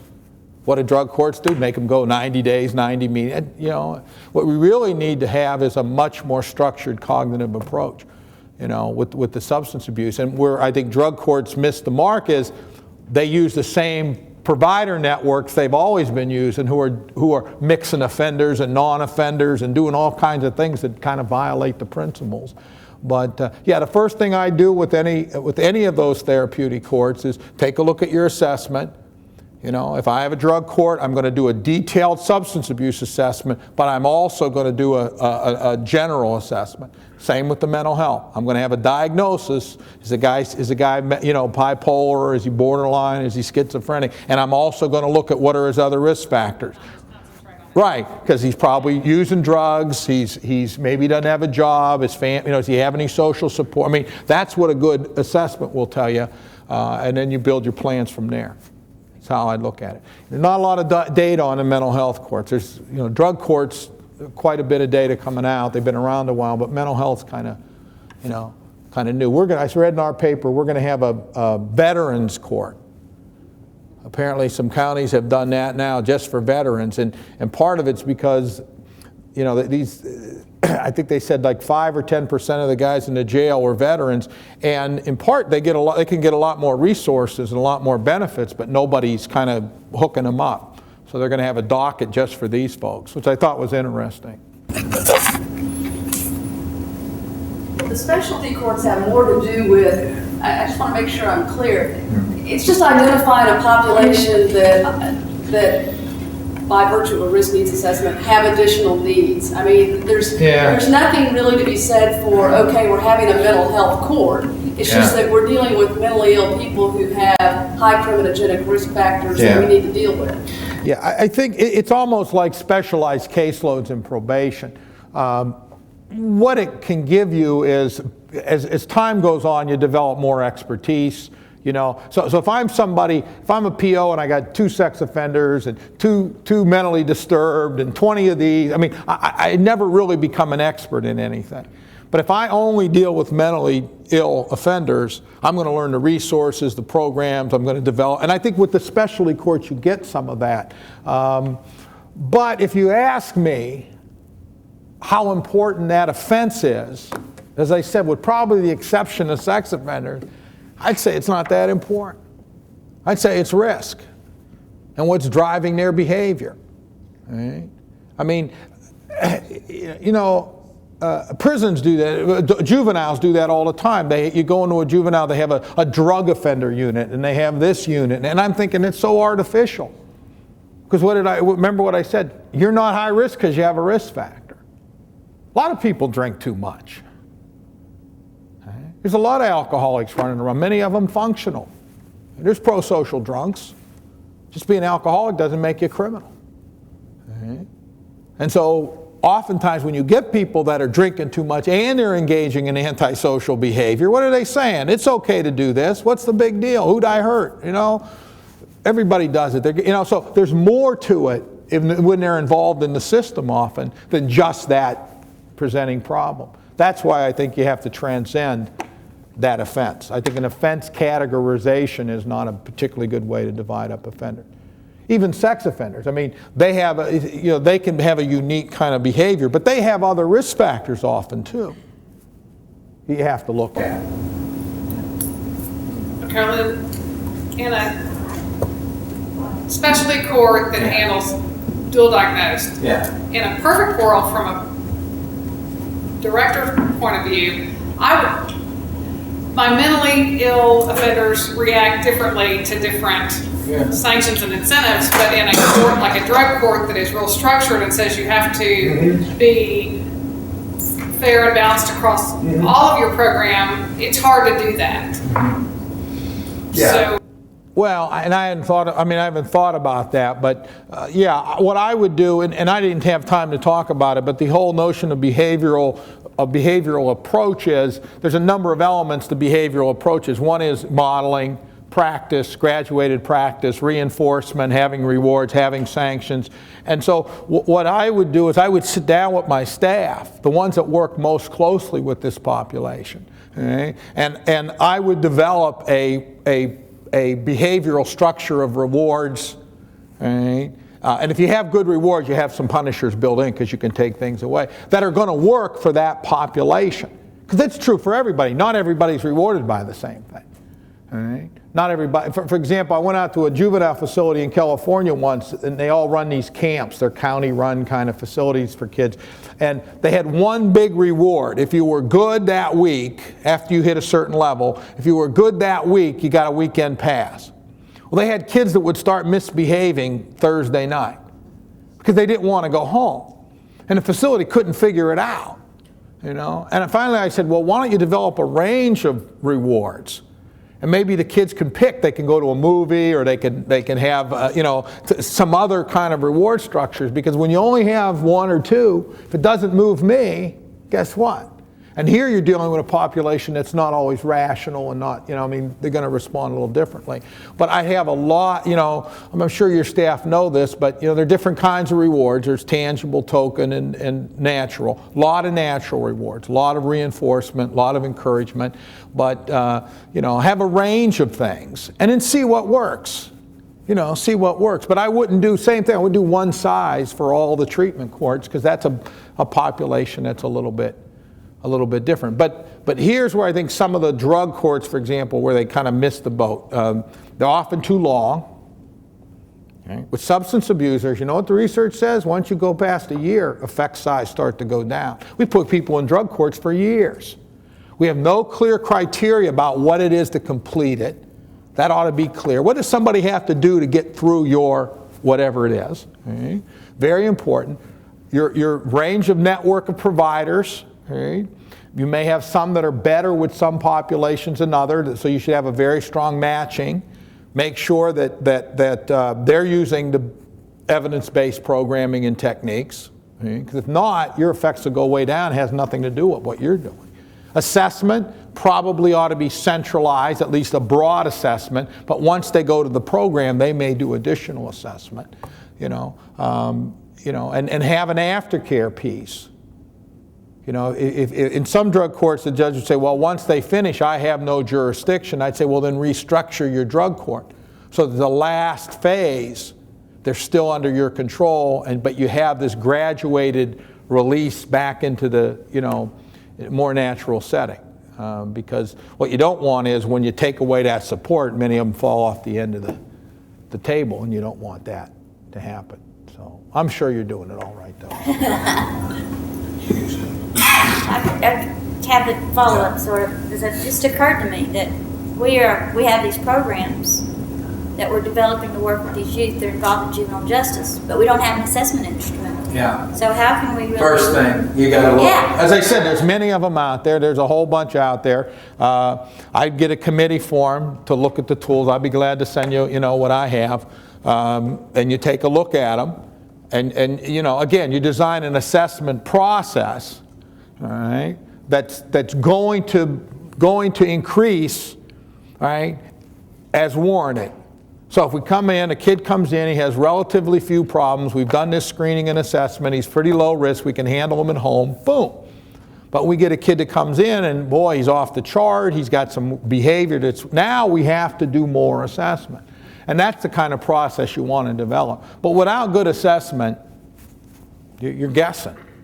You're guessing. And what happens, I think what happens, especially with kids, these kids have so many problems, they have so many needs, we don't know where to begin.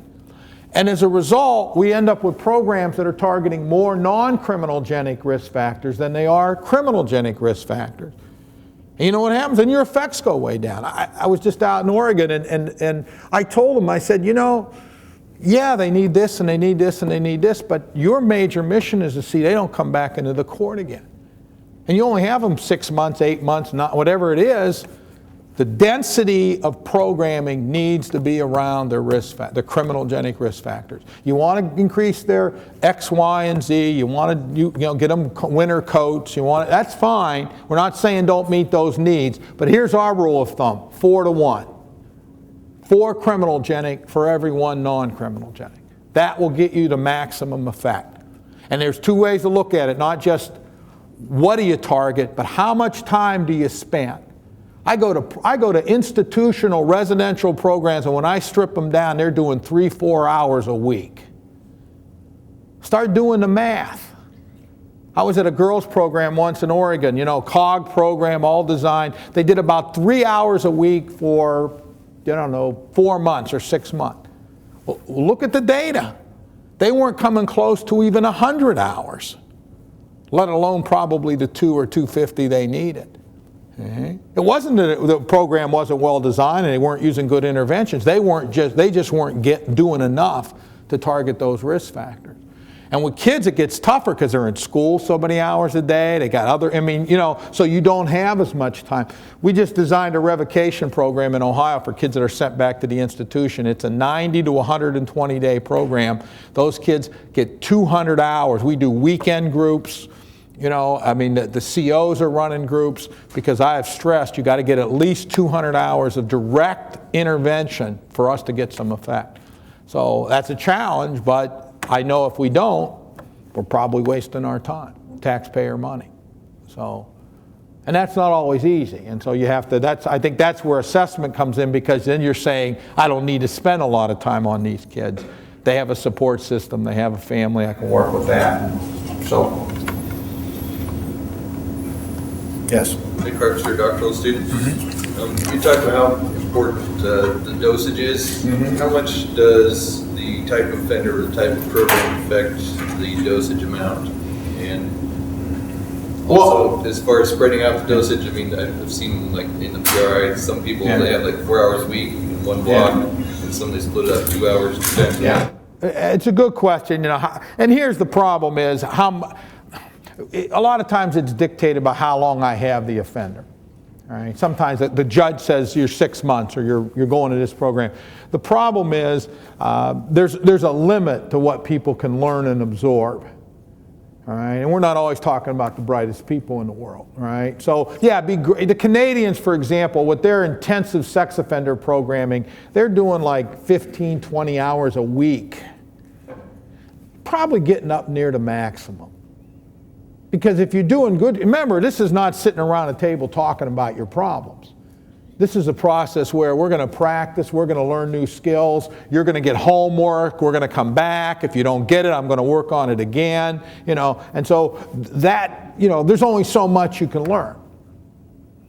It's like graduate school. Right? You take a lot of classes, you got a lot more work. Some people can handle that, other people you got to cut back. Depends on the classes. If you're taking stats and methods, maybe it's a little, it's the same thing here. So there's always those issues you have to balance out, to where you probably can overdo people. But I see programs, I remember once I did a gang intervention program, and probation was funding this thing. And they had a woman come in and meet with these gang members. These were adults, young adult gang members, 21, 22. And I remember saying to the woman, how often do you meet with them? And she said, well, it's a 12-week program. I said, okay, well, 12 weeks is fine. I said, how often do you meet them? She says, once a week. I said, once a week. I said, how long do you meet with them? She said, well, about a half hour. So what I wrote in my report was, it really wasn't a 12-week program, it was a 6-hour program. So does anybody believe you're going to change a high-risk gang member's behavior in 6 hours? This is like a gang meeting. They met once a week and they made plans for the week. Right? And who told me, the POs that told me, they said, this is a joke. They said, we're chasing these guys all around town and the judge says they're getting programming and they're getting this 6-hour program. But it was obvious to me. So sometimes you have to take a step back and add it up and say, okay, I got a high risk or moderate risk offender and they're getting 20 hours. You think how much? Try to change your own behavior. It's not easy to change behavior. Try to lose weight or quit smoking, and it's tough. So you really think you're going to have an effect with an offender in 8, 10, 20 hours. So that's the challenge. I mean, that's the challenge. How difficult has it been for you to get the program directors, people starting new programs to buy in, accept these high-risk offenders? Any evaluation I see, it's first time, usually drug offense, non-violent. Well, that's a good question. Most of them are getting them anyway. Okay, I mean, you go to any probation department, they've got high-risk offender, they got moderate-risk offender, they got the whole range. It's really getting them to think differently in terms of programming and what they do with them and how they do it. And again, remember, higher risk here is not the highest. I mean, there's a small segment of kind of psychopathic offenders that there really isn't any intervention, and you probably make them worse putting them in treatment. Ultimately, the program has to decide who can they work with, what range. But there's plenty of offenders to choose from. There's no shortage of offenders. But you're right. But what you have to do too is that some people don't like the term high risk, because it's loaded. It scares people. It scares your neighbors. Right? They think of different things. The Canadians call it low probability for successful reintegration. Right? I'm not as polite as the Canadians, so I just call them high risk, low risk, moderate risk. But remember here, risk is based on their risk of reoffending. Right? So there are offenders that are low risk, but they've committed a very serious crime for whom prison's going to be recommended or whatever. And that has nothing to do with their risk. It has to do with what they did and statute. That's fine. But when you take, the thousands of people that come through the door every day, certainly you can sort them out and do a better job on that. So it's not that hard. Most people, they kind of get it. Any academic questions? This is all stuff for them. Any doctoral students? Yes. Non-academic questions. All right. I was just, you had mentioned the 12-step programs. Yeah. And their ineffectiveness. Yeah. And I'm wondering what studies are available to review that, and what were the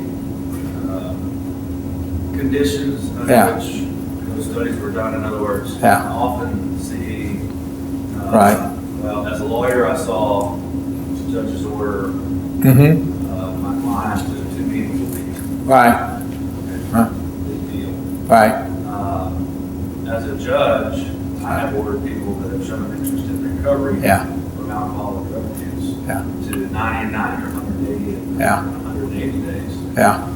Which to me would address several issues. One is social network, support, the behavioral changes. Yeah. But you're wanting to do treatment too, it's not just... Sometimes. Yeah. If they're lower risk, they'll just send them to it. What they say in Jersey, judges, forget about it. All right.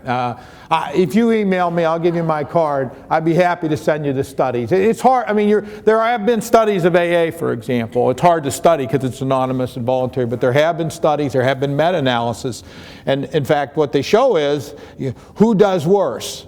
Those that are forced to go, because it was never designed for that population. It was designed for people like us that drank too much and decided that, you can go through the whole history of AA. We could talk about that. And so if you have somebody who's worked AA before, it's worked for them, they've been, by all means, encourage them to go.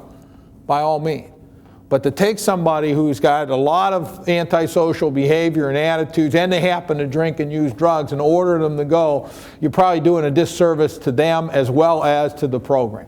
They'll sign them in and send them off. I mean, they know who wants to work it and who doesn't. For a lot of offenders, they go there and it's not bad. They get, they could hook up with women. They get a sponsor. They're driving his car pretty soon, and so you have to be very careful about this kind of let's just order them. And if you're selective, I think that's okay. But a lot of judges, that's their standard. You go to AA, you go to here, and so I. Even if it's selective, I don't think the meeting a week or 2 meetings. Yeah. And here's the thing I'd say is too, oftentimes many of them, they have a lot of risk factors, and so they think alcohol's it, when in fact, I see it all the time with, you know, these drug users and alcoholics. Quick story, I was in a prison once in Pennsylvania looking at a program, and it was a women's program. And I always ask them this when I go to those substance abuse programs, all right? How many of you use drugs and alcohol? All the hands go up.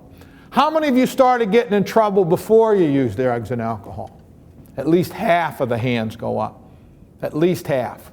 Because right? Here's what we find. About half, their behavior started before their abuse. 25% had started simultaneously. And 25% their substance abuse led directly to their involvement in the system. Okay? So you've got to sort them out. If I started using pain pills now and forging prescriptions, you look at me, you say, okay, well, let's see, he's never been in trouble before, he's educated, he's employed, he's got a family. What's my risk factor? The substance abuse. But you take most substance abusers, they didn't finish school, they don't have steady work, their families are tired of them. And so you think drugs are their problem? They got a whole bunch of risk factors, and that's why this unidimensional approach often fails. Multimodal programming is most successful for higher risk because they got a whole bunch of risk factors, and that's how I look at it.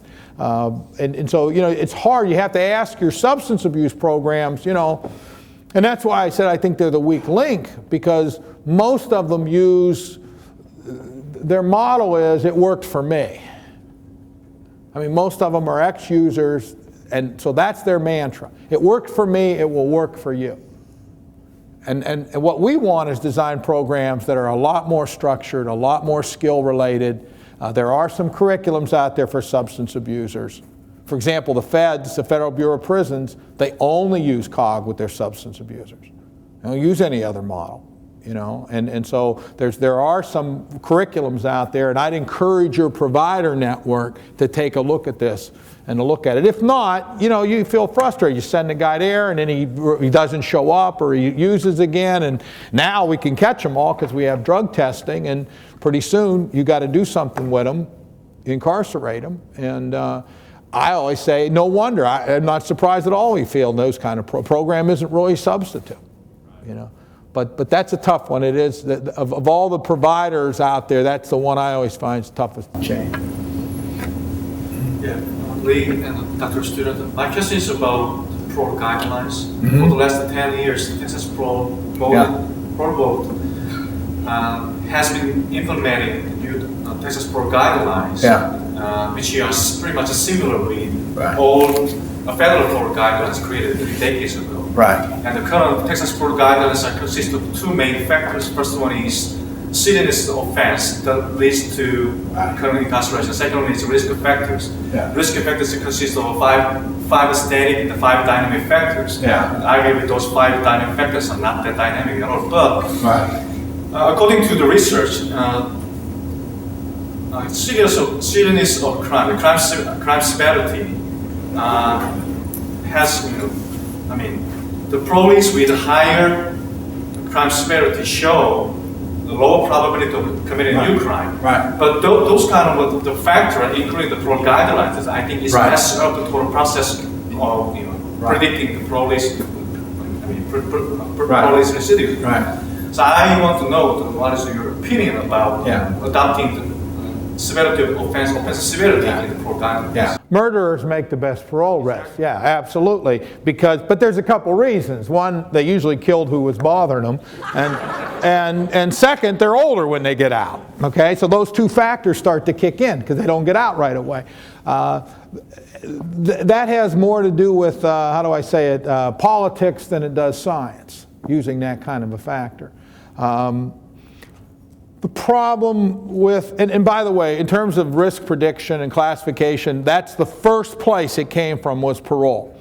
The first instrument was developed in Illinois, 1928, the Burgess scale. They went in, the parole board wanted to know who should we let out and who shouldn't we let out. And they went through, they did it all by hand. I've got the instrument and looked at all kinds of things. One thing it classified you as was a farm boy, hobo, ne'er-do-well, drunkard. It had those categories. I don't know what a ne'er-do-well is, but it fit. The challenge they have, and I've worked with a lot of parole boards, it's a big challenge, is how do you measure risk after a 5, 8, 6-year term of incarceration. Those dynamic risk factors when they came in are gone or changed. You've managed their risk. You told them when to get up. You put them in a program. All of those things are very artificial. So it is much more difficult. If you go through the files and collect the data, yeah, you'll get a prediction instrument, but it's mainly driven on those static prior record, how many times, age, all that stuff that shows up. We currently are developing a re-entry. We assessed 800 men and women coming out of prison. And our approach was to go after the dynamic areas, mainly attitudes, self-control, not only peers, but because they're hanging around with inmates, but how they see their peer relationships. Are they willing to give up some of their criminal friends? So those are the things we assessed in trying to solve this problem, because it is a problem. If you take that instrument, yeah, it'll decide high, medium, and low, but the problem is it's not dynamic. If you're high when you first come in, you're probably high later. It can't change very much. It's a real problem there. I don't think anyone has solved that problem particularly well. And some things, what they tend to put into those instruments or measures are the things that they control. Disciplinary reports, for example. That's dynamic, but it's very institutional driven. It's not something you get out in the community. Substance abuse no longer matters because you've been in the jail for a while. Your friends, peers, who you're hanging around with.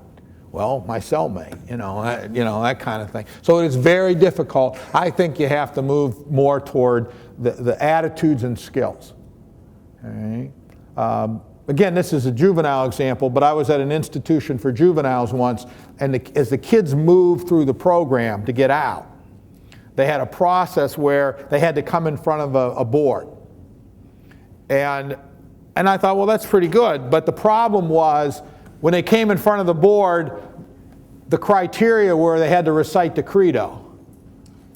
What the hell's that got to do with behavioral change? And then the staff said to the kid, they said, when you came in, you were a real problem. In the last month or so, you've really been good. And the kid looked at him and he said, well, I basically figured out that if I didn't, I'd never get out of here. And they all clapped. And I'm like, listen to what he's saying.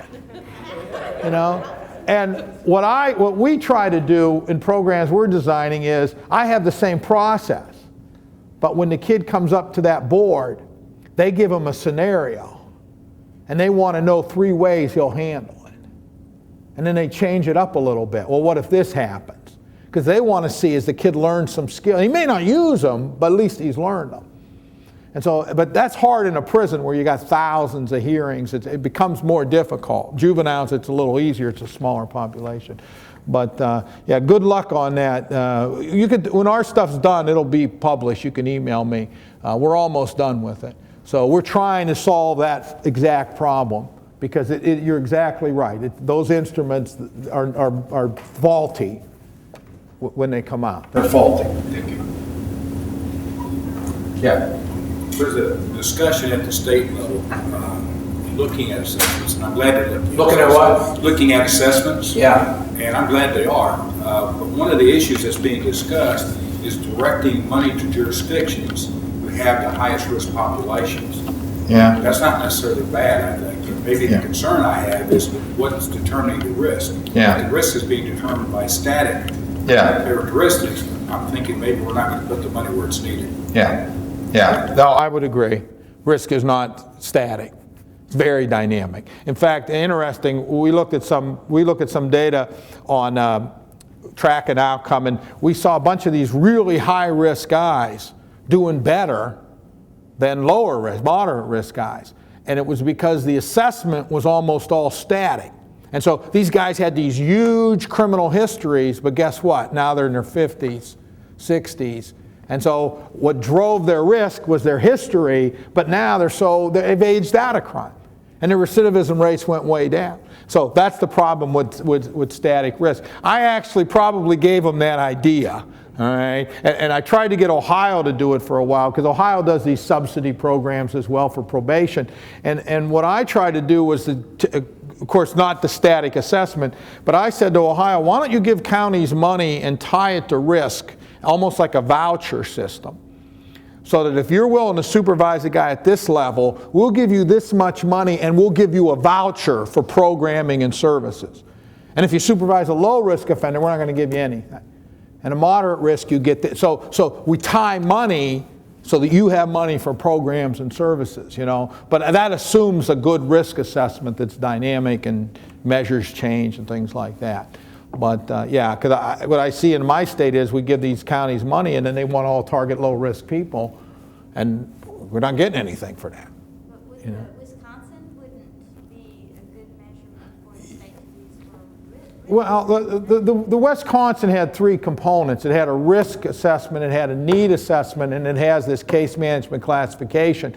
The problem is they're independent, and so you could if the state's going to go by risk, they're going by the risk assessment. You know, no one ever brought it together very well with the Wisconsin instrument. Yeah, well, Yeah. they call it here now is the SES. Right. Case supervision. Right. We only do those on the high-risk static. Right. So you've screened out using a static instrument, basically. You've screened out people. You could have high criminogenic needs that never. Yeah. And that's where I think that's what made the LSI different. Because, you know, what it did was it basically said, look, these are risk factors. Some are dynamic and some aren't, but they're risk factors. And we have to put them together and not say, well, you got need and you got risk, like they're different. Needs are things like, you know, I need a place to live.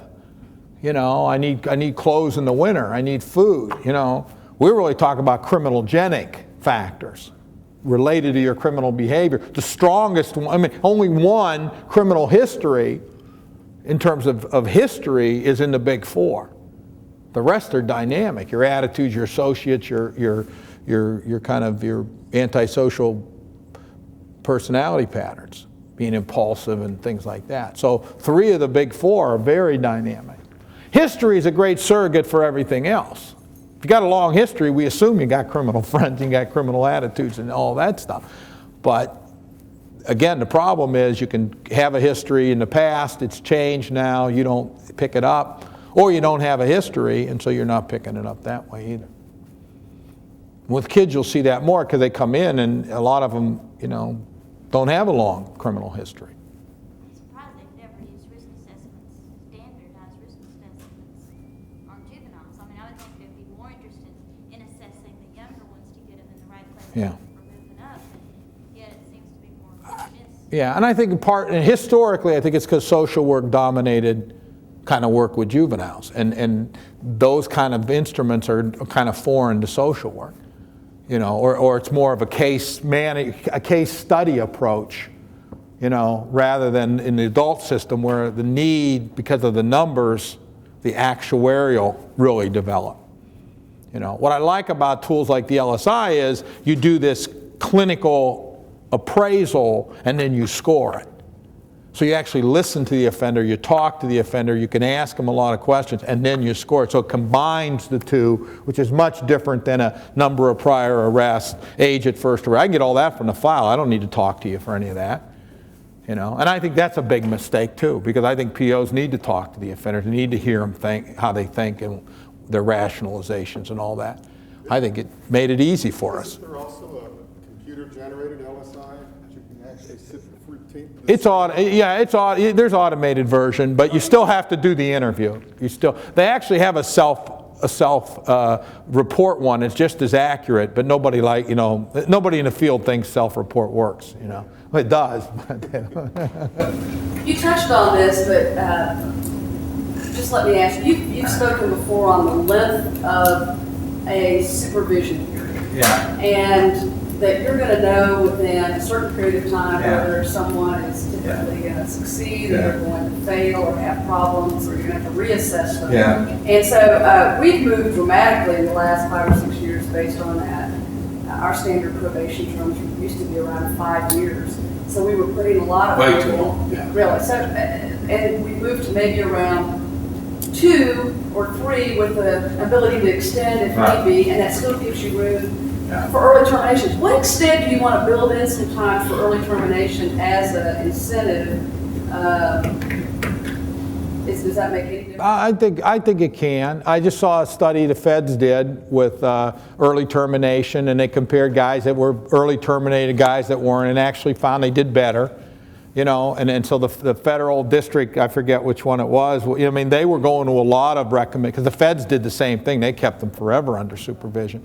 And so they were going to the same thing. I think having a range makes a lot of sense based on both assessment as well as behavior and performance. I mean, if the guy's doing the right things, if you have a policy where you're reassessing them at 6 months or 12 months or whatever it is, and they've moved down considerably, I think you then have incentives, not just to report less, but incentives to get off of supervision. It used to be when I was a new judge years and years ago, and I was giving conditions of probation, and inevitably I said, do you have any questions? And their question would be, can I get off probation early? That was all, and I used to tell them, you know, you don't need to be thinking about that. You need to be thinking about what it is you need to do here to be a success. Now, when they say, inevitably, can I get off probation early? I say, you know, you're sort of the master of your fate. You do really well. Yes. Yeah. Absolutely. Absolutely. We designed this revocation program, and these are kids that got sent back to the institution. So they're really, you know, rough kids. They're kids that are failed. They've been in and out. And they were sending them back to all the institutions, causing all this problem. And so we designed this program, but we told the kids, you know, here's the range. You can get out 90 to 120 days, but you have to complete at least 200 hours. Okay? The first day, you know what the kids said? When did the group start? Yeah. Okay? And they are behaving. They're doing everything we ask of them because they want out. And I don't blame them. And so, you know, but it's conditioned on them successfully moving through this program with some indicators that they've learned what we've tried to teach them. They have to pass through, you know, we've designed it, we're monitoring and coaching the program. But absolutely, if the guy behaves and does well and, you know, all that, yeah. I mean, for years, Texas, this was just a money generator for you guys, you know, because of your fee structure. And who pays the fees? But the low-risk guys, all right? Yeah, and the high-risk guys are gone. Yeah, you're supporting them, yeah. Yeah, maybe. Yeah, but it makes a lot of sense to be able to structure that so you're rewarding people for behavior. And again, that's a reward that people will work for, you know. I mean, but you'd be surprised. We set up programs, even for adult offenders. We set up a couple in facilities, and we have a reinforcement room. And so at the end of group or the end of the week, these guys earn points or do well. They get to go in the reinforcement room and pick stuff out. And some of it's just little stuff, a pillow, you know, or they get the kids, if it's kids, they get a video game for now. You can't believe how we can shape their behavior, you know. But I don't have any illusions. Those kind of things will get them to behave, but it's really around targeting the risk factor. I mean, if you look at all the old research on token economy stuff, they didn't reduce any delinquent behavior. They managed them real well, you know, but they didn't really have any effect. Well, ours is always tied to learning the skill, you know, learning and practicing the skill. Institutions reward behavior because, you know, you know, different reasons. It's an institutional management kind of thing, you know. We're trying to do, we let them do that, that's fine, but we're trying to do it so that when you're doing the right thing, you know you did the right thing, you got rewarded for it. When you do the wrong thing, there are consequences. And you understand that too. That's the flip side of reward. You have to have sanctions, you have to be consistent. You know, if you're, you know, threats are not punishment. Threats are threats. Sort of like the inherent value of community service, which feels so good to do, basically doesn't change behavior. No. But you say, if you get your high school diploma, I'm going to waive your community service, or I'm going to cut it in half, then you can use it as an incentive. And community service is fine for those low-risk people you want to be done with and get them out there. But don't kid yourself, it's punishment. I always tell people I was like Oklahoma because they don't call it restorative. When they have guys picking up trash in orange jumpsuits, they don't call it restorative justice. You know what they call it? Inmates in orange jumpsuits picking up trash. You know, and so, you know, I mean, I think we you know, we call these things different things, but the reality is if you make me go out and you know, on Saturday for 8 hours and pick up trash. I am restoring shit, you know? I mean, that's punishment. I'll do it because I've been ordered to do it, and I'll be done and done with it. But I don't think it's going to make me a better person. On that, let me stop. That's just me. Yeah. It's also close to lunchtime, and Eddie warned me if it went over, he'd sue us and want more money. But also, I wanted to drop this on you. I intentionally didn't ask a question about this having to do with prediction of future criminality and the classification, et cetera. But just wanted to let you know that on February 13th, in this room, Dr. Mark Cunningham is going to be here talking about prediction of future dangerousness. Mark Cunningham is one of the nation's leading experts and testifies in capital cases on a number of different jurisdictions. And so put that in your calendars, because it's almost an extension of this to a totally different set of offenders. Offenders who in Texas, statutorily, we're required to determine whether or not they are likely to present a future danger in order for them to be eligible for that ultimate sanction. We put it in the hands of the jury, but I don't know what Cunningham is going to talk about. My suspicion is if we fold over evidence-based practice onto what I know the literature tells us about prediction of future dangerousness, we're going to be back at the same discussion. Are we over-predicting or not? And so I invite you to join us again. It's an open forum.